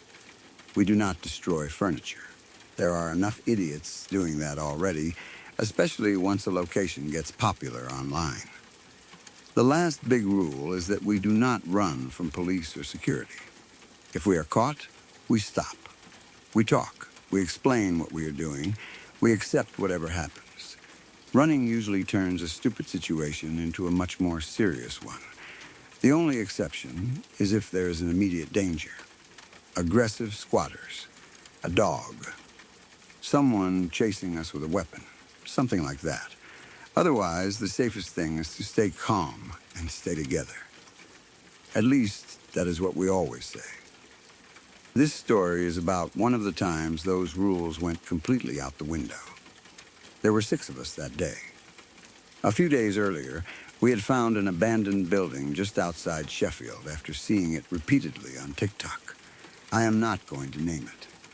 If anyone reading this knows exactly which building I mean from the description, I would strongly recommend not naming it either. Places like this get worse. when they become popular. More people visit. More gets broken. Squatters get pushed around. Security becomes stricter. And eventually, somebody gets hurt. One of our friends had already explored the building a couple of times. That made us feel more comfortable. He said he had never had any serious problems there. No hostile squatters. No security inside. Nothing particularly dangerous beyond the normal broken glass and unstable floors. So, we decided to go. When we arrived, the front of the property was blocked by a tall metal gate. 4 of us decided to go inside. I was one of the 4. The other 2 stayed outside. One of them planned to walk around the building and see whether there was another possible entry point. We climbed the gate and walked around the side. There was a broken window on the ground floor. At some point, somebody had tried to cover it with a board. The board was still partly nailed into the wall, but someone before us had pulled it far enough away that you could squeeze through the opening. We did not touch the nails. We did not pull it farther. There was already enough room. That was our entrance. The original main exit and the fire escape had both been boarded up. We checked some of the other ground floor windows, but none of them were accessible. Close to the window we were using was an exterior metal staircase. It started maybe a meter away from the window and ran up the side of the building. At first glance, it looked like another way in. It was not. The stairs went up to a metal door, but there was no way through from where we were. At least that is what we thought at the time. That staircase becomes important later. I went through the broken window first. I carefully pushed myself past the board and dropped into the room. The floor was covered in rubbish. Broken glass. Pieces of plaster. Old packaging. Bits of furniture. I immediately started checking around. Whenever we enter somewhere that might have squatters, we usually announce ourselves. Not loudly enough to draw attention from outside, but enough that anyone living inside knows we are there. The last thing you want to do is accidentally walk into someone's sleeping area and surprise them. So I called out. Hello? My voice echoed through the building. We're just exploring. If anyone's in here and wants us to leave, tell us and we'll go. Nothing, I waited. The boys came through the window behind me. I called out again. Still nothing. No footsteps. No voice. No movement. The building felt dead. That was normal. We started looking around. It was obvious that TikTok had not been kind to the place. People had trashed it. There was broken glass everywhere. Walls had been damaged. Objects had been thrown around. Drawers emptied. Furniture smashed. You could tell people had come there just to destroy things. That happens a lot once a location gets popular online. Someone sees a nice old abandoned building. They post it. Then 100 teenagers show up. A week later, every window is broken. Because the place was already such a mess, we did not react as strongly as we probably should have when we started seeing bloody tissues. There were several of them, some on the floor, some near rubbish, a couple in different rooms. They looked like tissue or paper that had been used to wipe blood. At the time, none of us said much about it. People cut themselves in abandoned buildings all the time. Broken glass is everywhere. Rusty metal sticks out of walls. It would be easy to hurt yourself. It could also have been from drug use, or a nosebleed, or anything. We kept going. Then we reached the staircase. That was where we found the used sanitary pad. It was sitting on one of the steps. We all stopped. Someone joked that maybe there was a female squatter. That was honestly what I thought. It was disgusting, but it also made the bloody tissues seem more serious. Maybe someone really was living there. We stood near the bottom of the staircase discussing what to do. Nobody wanted to admit they were nervous. We probably spent 5 minutes talking ourselves into continuing. One person would say it's probably fine. Then somebody else would say, yeah, but what if someone's upstairs? Then another person would point out that we had announced ourselves. Eventually, curiosity won. It usually does. We started going upstairs. I remember being very aware of every sound. Our shoes on the steps, glass shifting underfoot, our clothes brushing against walls. The building itself was quiet enough that every little noise felt louder. When we reached the upper floor, I looked left. There were stripped electrical wires hanging around. That was completely normal for abandoned buildings. Copper gets stolen quickly. Anything valuable disappears. Nothing about that concerned us. So far, the place looked exactly how it should.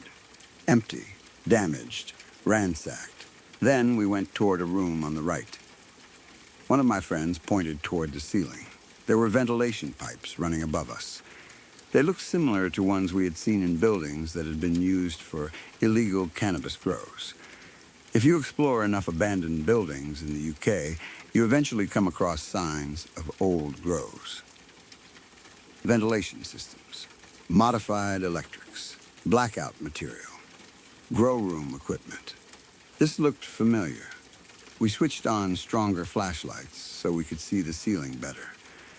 That was when the light hit the floor. We all went quiet.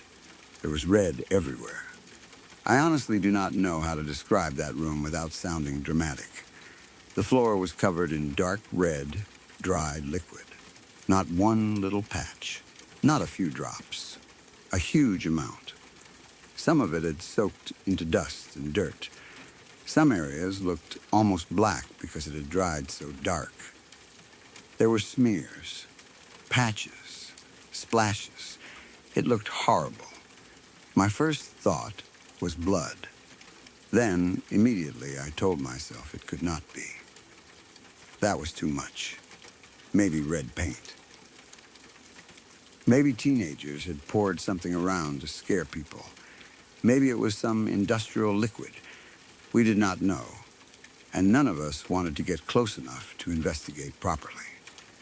The friend who had explored the building before looked genuinely disturbed. He said it had not been there. Not the last time. Not the time before that. He knew the room. He was certain. That changed everything. If it had always been there, we probably would have laughed about it. But something had happened since his last visit. Something involving a large amount of dark red liquid. We did not debate it for long. We decided to leave. No attic, no other rooms, no exploring further. That was it. I am actually proud of how calmly we reacted at first. Nobody screamed. Nobody started running. We simply turned around and walked back toward the stairs. We barely spoke. I remember hearing my own breathing.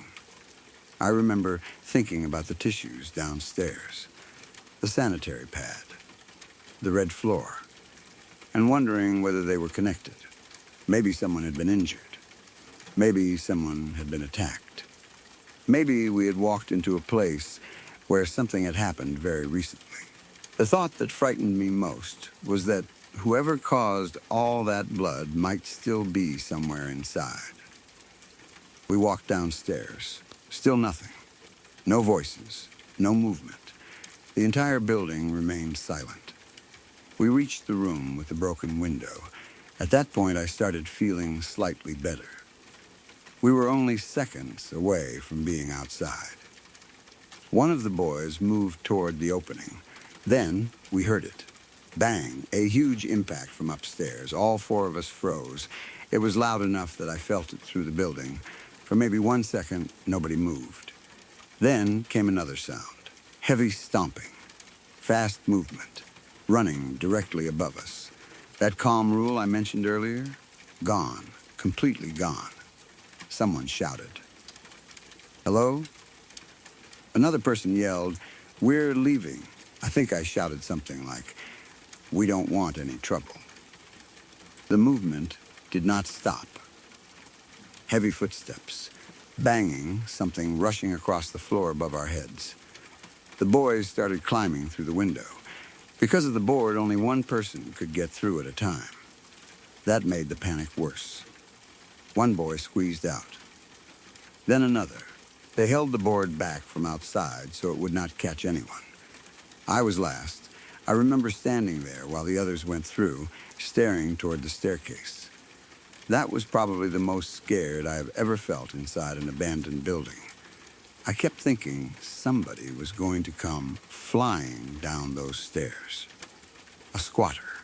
Someone high. Someone covered in blood. Someone with a knife. I had no idea. The sound above us was so aggressive. Running, stomping, another bang. I turned my back on the staircase so I could climb through the window. That was almost worse. The moment I could not see behind me, every instinct in my body told me someone was about to grab me. I could practically feel a hand reaching toward my shoulder. I pushed through the opening. My jacket caught briefly on the board. I almost screamed. One of the boys pulled me the rest of the way through. The second my feet hit the ground outside, the noise stopped. Not faded. Stopped. That made me run even faster. We sprinted toward the gate. Every rule about not running disappeared. We climbed over as quickly as possible. Once we were on the other side, I finally turned around. That was when I saw one of our friends running toward us. He was one of the two who had stayed outside. Immediately, we assumed he had caused everything. We started shouting at him. What the fuck was that? That wasn't funny. You're a fucking idiot. We were angry because we were terrified. I honestly wanted it to be him. If he had climbed somewhere and stomped around just to scare us, I would have been furious, but at least there would have been an explanation. He looked confused, then defensive. He swore he had not been inside the building. He said he had walked around the back looking for another entrance. That was when he found the exterior metal staircase near our window, the same staircase I mentioned earlier. He climbed it. At the top was a metal door. He could not get through it. But while he was standing there, he heard movement on the other side. He assumed it was us. That made sense. The door was apparently connected to the upper floor. He said he stood there for a short time listening. Then he heard a massive bang, the same bang we heard. He said it sounded like it came from the other side of the door. That was when he became nervous. Then, a few seconds later, he heard us downstairs yelling and panicking near the window. That was when he started running back down the exterior staircase. We all stopped arguing. I asked him again. You're saying you didn't make the first bang? No, you weren't running when we first heard it? No, he swore he only started running after he heard us shouting. That changed the timeline. We stood there, trying to work it out. At first, when we were inside, I had assumed all the running and banging came from someone moving around upstairs. Then, when I saw our friend outside, I thought maybe the sounds had been him running down the metal staircase. Those stairs were attached to the outside of the building, so the noise could easily travel through the wall. That explanation actually made sense for some of it, but not all of it. Because there had been the first bang. All four of us inside heard it. Our friend outside heard it too. That bang happened before he started running down the stairs. So whatever caused that first impact was not him. After that bang, we started yelling. Then he heard us panicking. Then he ran down the exterior staircase. That running probably created at least some of the stomping noises we heard. Maybe even most of them. And because we were already panicking, hearing him run would have made everything feel much worse. That is the explanation I try to believe. One unexplained bang. Then, our own friend accidentally adding to the chaos. The problem is, I am still not completely convinced. He could have lied. I hope he did. Honestly, that is the best possible explanation. Maybe he was trying to scare us. Maybe he hit the metal door or stomped around and then realized we were genuinely frightened. Maybe after seeing how badly we reacted, he did not want to admit it. I would actually prefer that. I have asked him about it more than once since then. His story has never changed. He says he did not make that first bang. He says he heard it from inside the building. He says the noise came from the other side of the metal door. And he says that was why he started paying attention before he heard us yelling. There is also the question of why he would run down the stairs so violently if nothing frightened him. Those metal stairs were loud. If he was only casually coming back around the building, he would not have created the kind of noise we heard. The fact that he was running supports his story. He heard the bang, then heard us panic, then ran down, which still leaves the bang and the blood. Those are the two parts that bother me. If the room had only been covered in that red liquid, I could dismiss it. People do stupid things in abandoned buildings. Somebody could have thrown paint around. TikTok explorers love staging creepy scenes. If we had only heard the bang, I could dismiss that too. Old buildings make noise. A piece of material could have fallen. An animal could have knocked something over. Someone outside could have caused it. But put everything together and it becomes harder to ignore. Bloody tissues throughout the ground floor. A used sanitary pad on the stairs. A room covered in dark red liquid that had not been there during previous visits. Then, while we were quietly leaving, a huge bang from the upper floor. I sometimes think we were not alone. That is the explanation that scares me more than anything paranormal. Maybe someone was hiding. Maybe they watched us enter. Maybe they heard me call out and decided not to answer. Maybe they stayed silent as we walked through the building. Maybe we got too close to something they did not want us seeing. That room. Whatever was on the floor. Then, once we turned around and started leaving, maybe they wanted to make sure we left quickly. A single bang would have been enough. If that is what happened, then whoever was upstairs knew exactly where we were. They waited until we reached the exit. That thought makes my skin crawl. We have had real encounters with squatters before. Some have been completely normal. You announce yourself. They tell you which part of the building they are staying in, you avoid it, and everyone carries on. Others are unpredictable. People can be frightened, defensive, drunk, high, or mentally unwell. You are entering a space they may consider their home. Even if legally it is not theirs, that does not matter when you are standing inside a dark, abandoned building with no quick exit. That is why we always communicate. That is why we never want to surprise anyone. But someone who wants to stay hidden is different. Someone who hears you announce yourself and deliberately remains silent is different, especially when there is what looks like blood nearby. I keep replaying the moment I was last at the window, my back facing the staircase, everyone else outside, the sound of movement above. For those few seconds, I felt completely certain someone was going to come down. I cannot explain why. Maybe it was just panic. But I remember the feeling so clearly. Not that something might grab me, that something was about to. I have had paranormal experiences in abandoned places, small ones, things moving, sounds with no obvious source, weird voices, nothing I could prove. But this scared me more because I do not know whether it was paranormal at all. In fact, I hope it was not. A ghost is almost easier. If you believe in them, what are you supposed to do? Run away and do not come back. But a real person? Someone hiding in a room? Someone possibly connected to whatever was on that floor? That person could actually follow you, actually hurt you, actually know you had seen something. We never went back. Some people in our group suggested returning during the day with more people. I refused. There was no reason. We had already seen enough. Nothing inside was worth proving whether the red liquid was blood. Nothing was worth finding out what made the bang. If somebody else wants to investigate, that is their decision. I am not going to. I still urban explore. That experience did not completely stop me, but it changed how I think.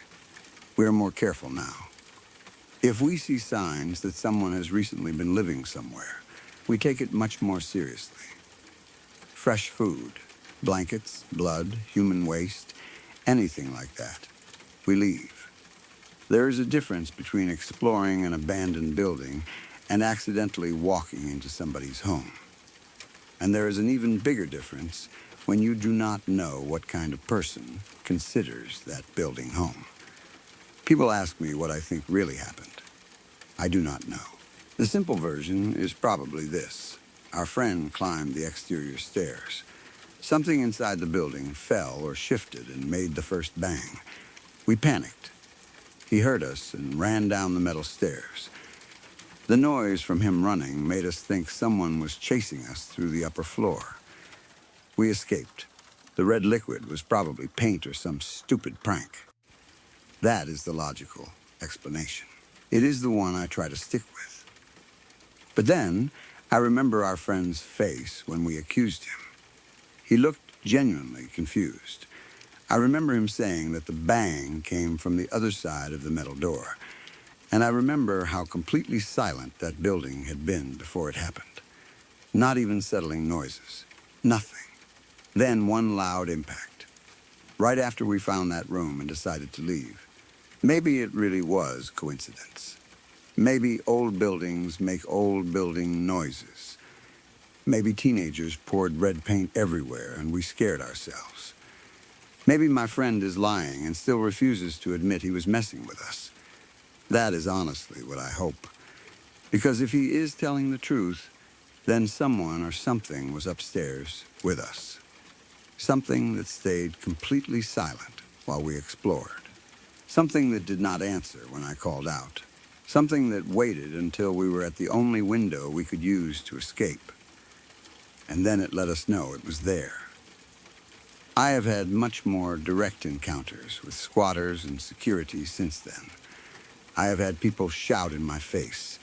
I have had to back out of rooms because someone was sleeping inside. I have had dogs chase me. Those experiences were frightening, but at least I knew what was happening. This one still bothers me because I do not. That uncertainty is what keeps it in my head. Sometimes the scariest thing is not seeing someone. It is realizing, after you leave, that maybe someone was there the entire time.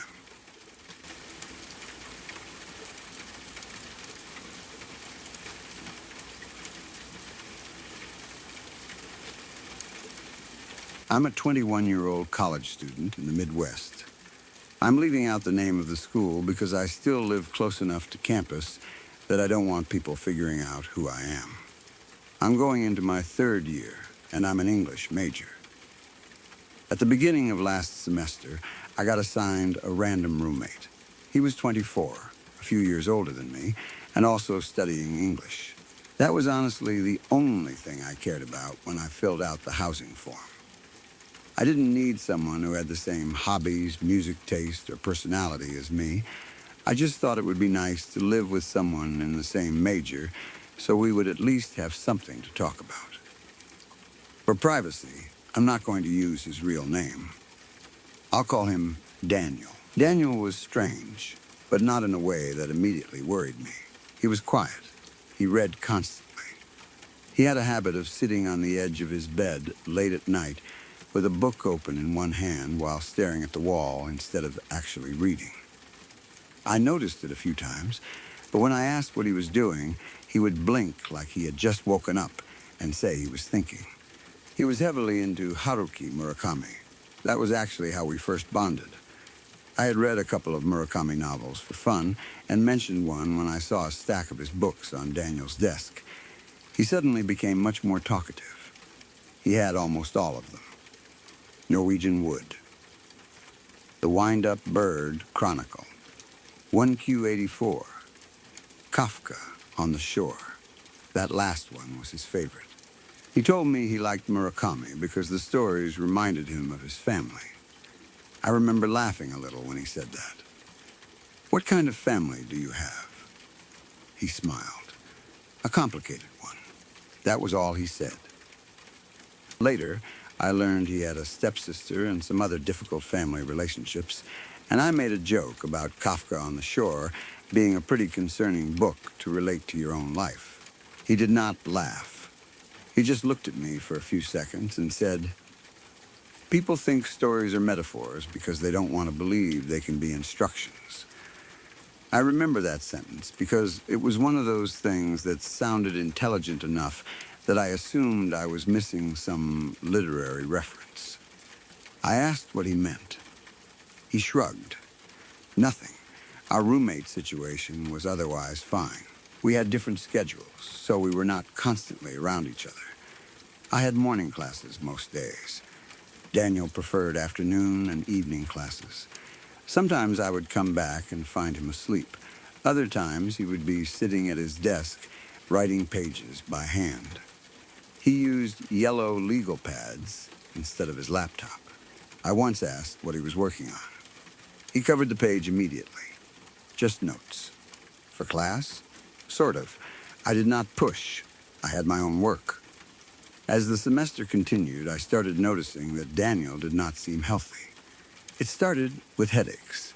He would press his fingertips against his temples and close his eyes for a minute. Then, the nosebleeds began.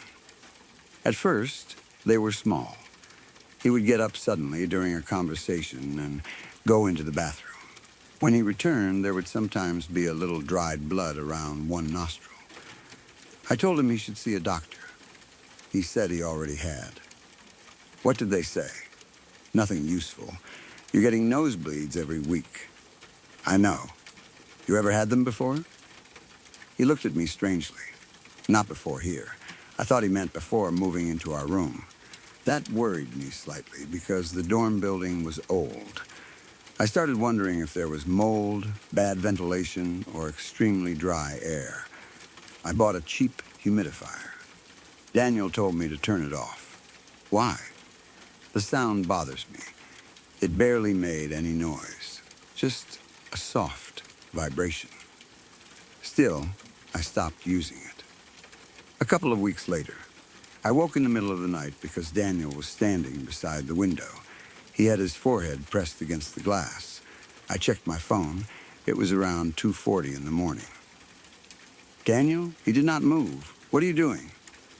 He whispered something. I could not hear. I sat up. "What?" He turned around. There was blood running from his nose. Not much, just a thin line over his upper lip. "You okay?" He wiped it with the back of his hand. "Fine. Why are you standing there?" He looked toward the window. I heard someone outside. We were on the 3rd floor. I got out of bed and looked. The courtyard below was empty. "What did you hear?" "Someone calling." "Calling what?" "My name." I stared at him. "You sure you weren't dreaming?" "Probably." He went back to bed. The next morning, he acted normal. I mostly forgot about it. That is something I keep thinking about now. There were signs, small ones, but nothing that seemed serious enough by itself. The biggest thing happened on a Saturday. Neither of us had class the following morning, so we had stayed up late. I had been working on a paper. Daniel had spent most of the evening reading. Around 2 in the morning, he suddenly said he was hungry and decided to cook pasta. Our dorm setup was technically more like a small apartment. We shared a bedroom and bathroom, but there was a little kitchen area with a stove, sink, and counter. He started making Alfredo. It was his favorite food. He cooked it often. I was still sitting at my desk with headphones around my neck when he finished. He made a huge bowl and sat at the small table. I remember exactly how ordinary the whole scene looked. A bowl of pasta, steam, The refrigerator humming. My laptop open. A half-finished essay. Daniel complaining about his headache. Again, he nodded. Worse tonight. Take something. I did. What? He did not answer. He kept eating. Then he pinched the bridge of his nose. I think it's bleeding again. I turned toward him. There was already blood under his nose. Before he could grab a tissue, a drop fell directly into the bowl. It landed on the white Alfredo sauce. Bright red. It spread slightly. Something about that image made me uncomfortable. I know blood is just blood. I had seen plenty before. But the contrast was disturbing. White sauce. One perfect red drop. Daniel stared at it. He did not wipe his nose. Another drop fell. Then another. Dude, he kept staring at the bowl. Daniel? His fork slipped from his fingers. It hit the table. Then his eyes rolled upward. At first, I thought he was having a seizure. I jumped out of my chair. Daniel? His body became completely rigid. His head tilted backward. The whites of his eyes were showing. Blood continued running from his nose and dripping onto his shirt. I grabbed my phone. I was about to call 911 when his chair moved backward. Not because he pushed it. His entire body rose. For a second, my brain refused to understand it. His feet were no longer touching the floor. His chair remained beneath him. Daniel was suspended above it, maybe 6 inches at first. Then more. He was 6'3", about the same height as me. So seeing him floating even a foot above the chair made him seem enormous. His arms hung loosely at his sides. His toes pointed down. His head remained tilted back. I froze. I know how stupid that sounds.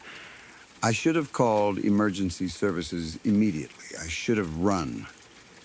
Instead, I stood there staring, because there are moments when something is so impossible that your brain wastes time trying to make it fit into reality. Maybe he was somehow standing. Maybe I could not see his feet correctly. Maybe there was something holding him. There was nothing. He rose higher. His head came close to the ceiling. Then everything in the room went silent. The refrigerator stopped humming.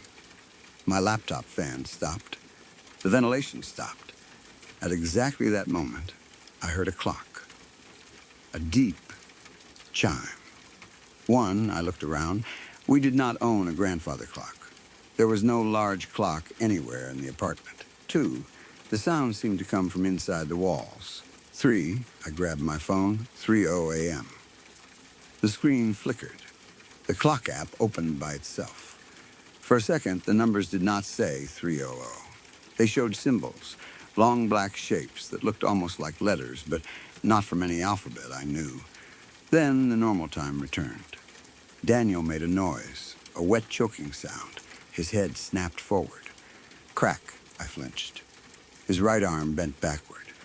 Not at the elbow in the normal direction. Backward, I heard another crack. Then a pop. His shoulder twisted. His wrist rotated until his palm faced the wrong direction. Daniel. His left leg folded. His knee moved sideways. His body stayed in the air while his limbs rearranged themselves around him. There is no other word for it. Rearranged, the bones were not simply breaking. They were being placed. Every movement came with another sound. Crack, pop, snap. His body rotated slowly. I could see his face. His eyes were still rolled back. Then they moved, not down. Inward, both eyes sank into the sockets.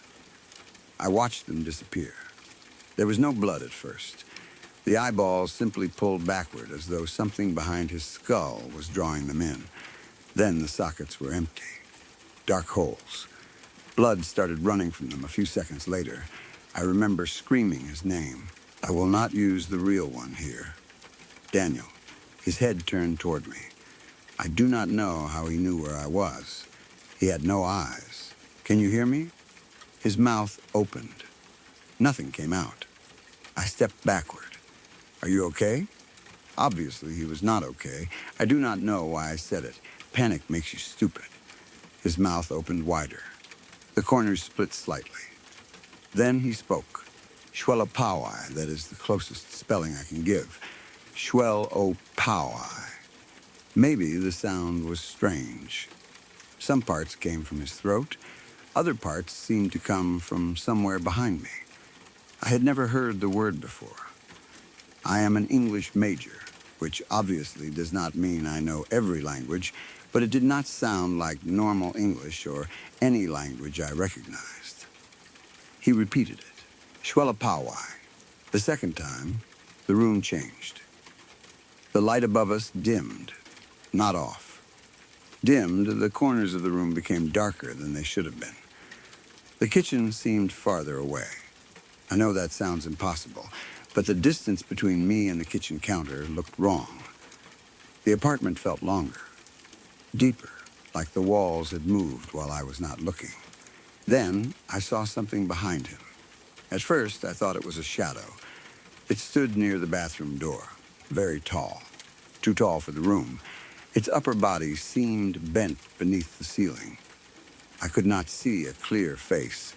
Its body had the shape of a person, but not the proportions. Arms too long, shoulders too narrow, hands hanging near its knees. The skin looked dark, not black exactly, but like something seen in very low light. I could not understand how I had failed to notice it enter. It had not entered. I knew that somehow. It had been there, maybe the whole time. The creature lifted one hand. The fingers were extremely long. It pointed at Daniel. He stopped moving. His twisted body hung perfectly still. Then the creature turned its hand, like turning a knob. Daniel's body turned with it, not rotated, turned inside out. I know that sentence sounds ridiculous. I have tried to find a better way to explain it. There is not one. His skin opened along his chest and stomach without anything cutting it. His body folded outward. Muscle appeared where skin should have been. Ribs separated. Organs shifted. His arms seemed to pull through themselves. I could hear wet tearing mixed with bones cracking. Blood hit the floor. The bowl of Alfredo tipped over. White sauce spread across the table and dripped onto the carpet while Daniel's blood landed beside it. He screamed. That sound is why I barely sleep now. It did not sound human for long. The first second was Daniel. Then the pitch changed. Several voices seemed to come from him at once. Male, female, young, old. One of them was whispering the strange word. Shwelapowai, again, again, again.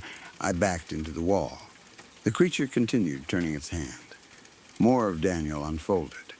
I could see things inside a human body that I had only seen in diagrams. His heart, part of his lungs, sections of intestine. But nothing fell. Everything stayed attached. Everything stayed alive. His heart was beating in the open air. Fast, then slower, then fast again. His empty eye sockets turned toward me. I know they were empty.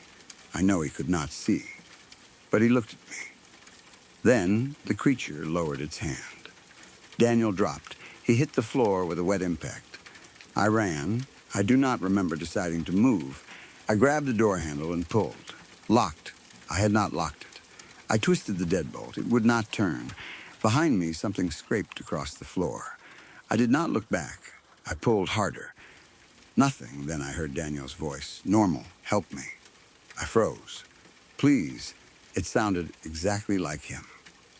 Weak, terrified, I turned. His body was still inside out. He was crawling toward me, not using his hands normally. His limbs were still twisted. He moved by dragging himself with exposed muscle and bent fingers. Help me. I started crying. I don't know how. Please, the creature was gone, or I could not see it anymore. Daniel stopped crawling. His head lifted. Then his voice changed. Shwelapowai, the apartment door opened by itself. I ran into the hallway. I ran down 3 flights of stairs barefoot. I did not stop until I reached the parking lot.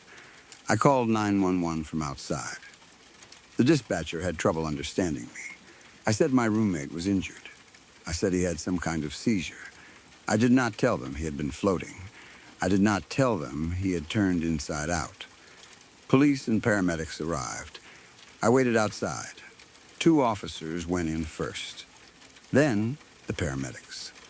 A few minutes later, one of the officers came back down. He asked me where my roommate was. I said, in the apartment. He said nobody was there. I thought I had heard him wrong. What? The apartment is empty. No, he's in there. We checked.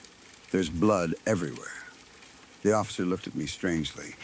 There's some food spilled in the kitchen. No. I started walking toward the building. He stopped me.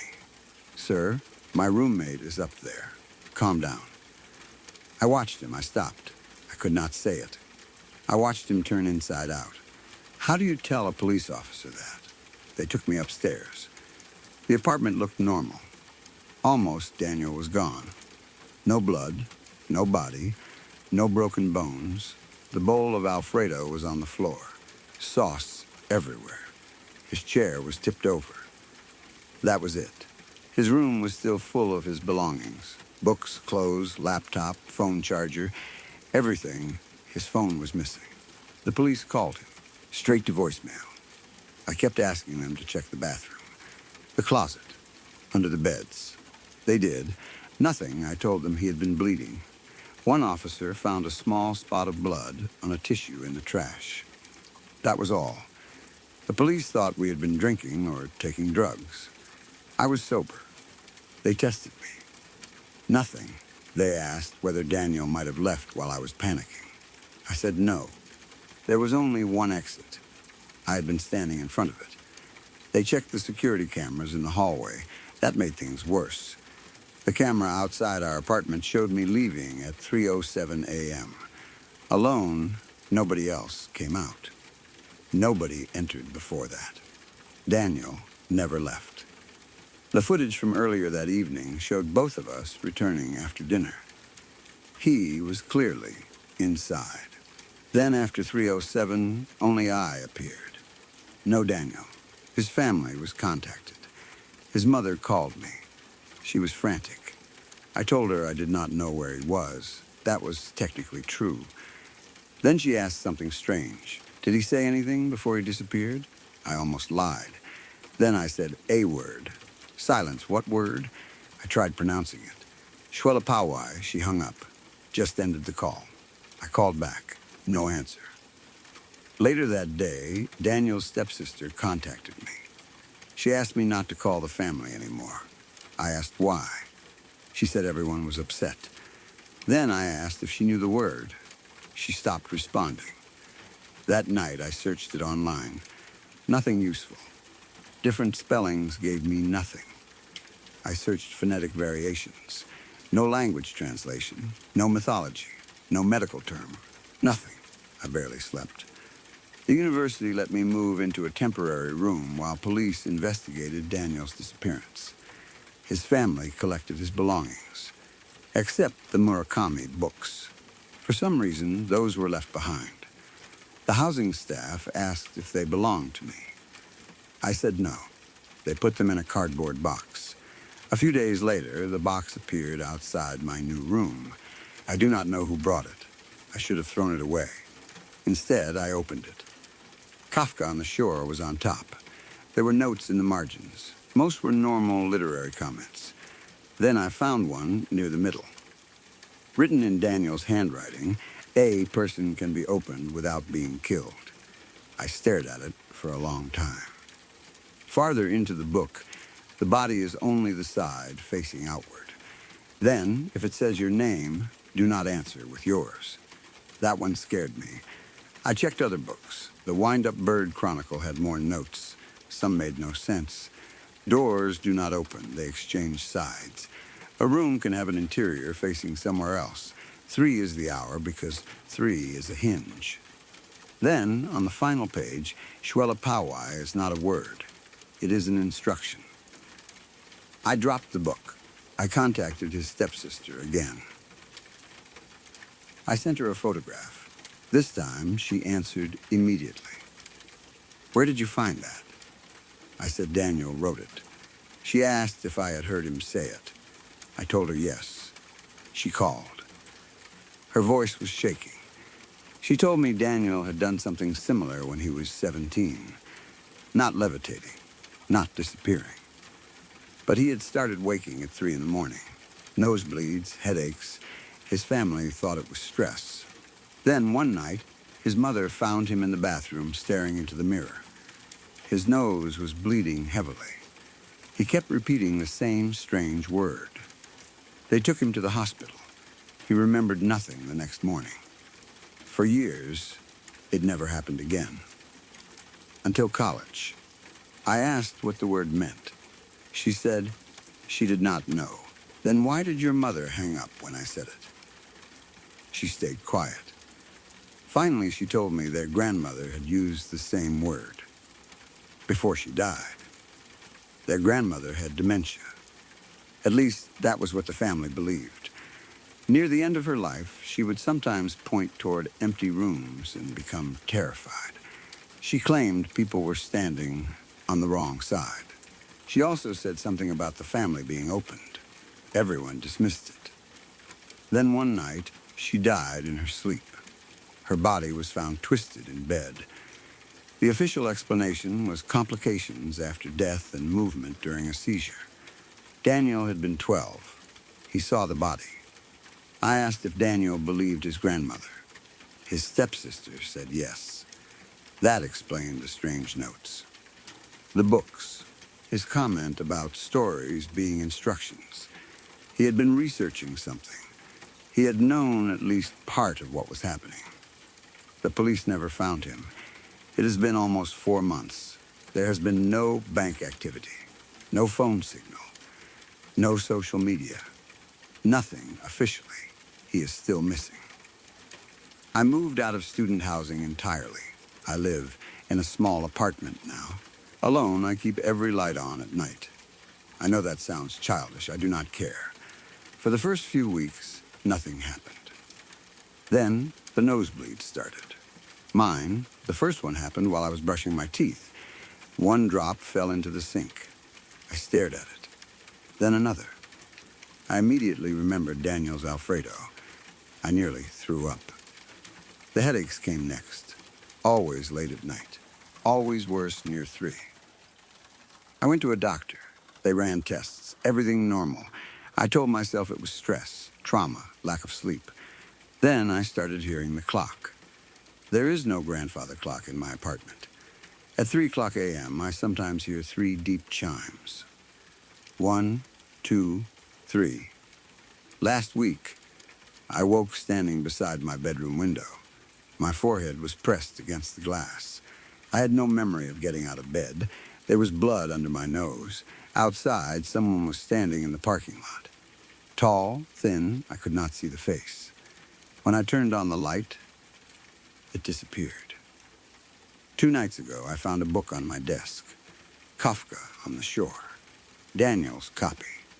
I had left it with campus police months ago because I thought the notes might be evidence. I never got it back. Now it was inside my locked apartment. I opened it. There was a new sentence on the first page. Not Daniel's handwriting. Mine, I know my handwriting. It said, "You answered when he called. I do not remember writing it." Last night, I stayed awake until 3. I wanted to prove nothing would happen. At 2:59, my nose started bleeding. At exactly 3, I heard the first chime. Then the second. Then the third. My bedroom door opened. The hallway beyond it looked wrong. Too long. Too dark. At the far end stood Daniel. At least I think it was Daniel. He looked normal. Eyes back in place. Skin where skin belonged. He wore the same shirt from that night. "Daniel?" He raised one hand. "Don't." His voice sounded far away. "Where are you?" He looked behind himself. The tall creature appeared in the darkness. Daniel began crying. "It heard you." What? You said my name. I remembered screaming his name while he floated. He had warned himself in the book. If it says your name, do not answer with yours. I had not understood. The creature lifted one hand. Daniel's face tightened. Close the door. I could not move. Close it. The creature turned its wrist. Daniel's chest started opening. I slammed the bedroom door. Everything became quiet. I stayed against it until sunrise. This morning there was blood under the door. Not much, just a thin, dried line. I cleaned it. I do not know why. Maybe because I do not want anyone to see it. I know how that sounds. I know what people are going to say. Stress, hallucinations, sleep deprivation, trauma from my roommate disappearing. I hope that is all it is. I really do. But I am writing this from inside my closet right now.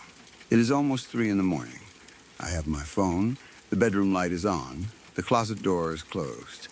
I can hear someone walking around outside. Slow footsteps. They stop every time I stop typing. Then start again. A few minutes ago, I heard Daniel's voice. He said my name. I did not answer. Then the voice changed. It became mine. Now it keeps saying the same word.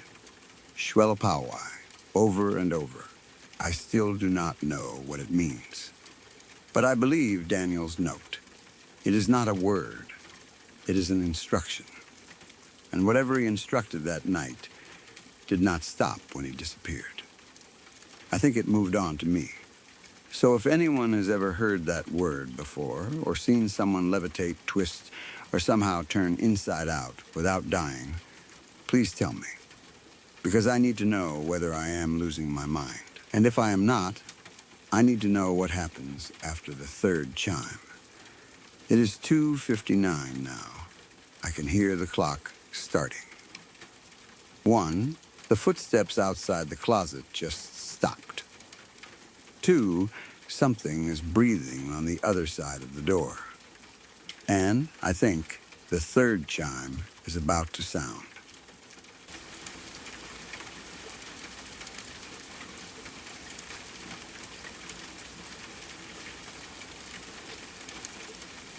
Look, if you're still watching, you already know what this channel is.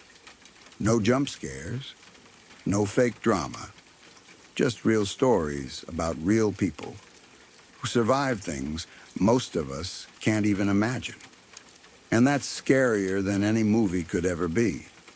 If you want more of this raw, unfiltered truth, told the way it deserves to be told, subscribe to Lacuna Noir.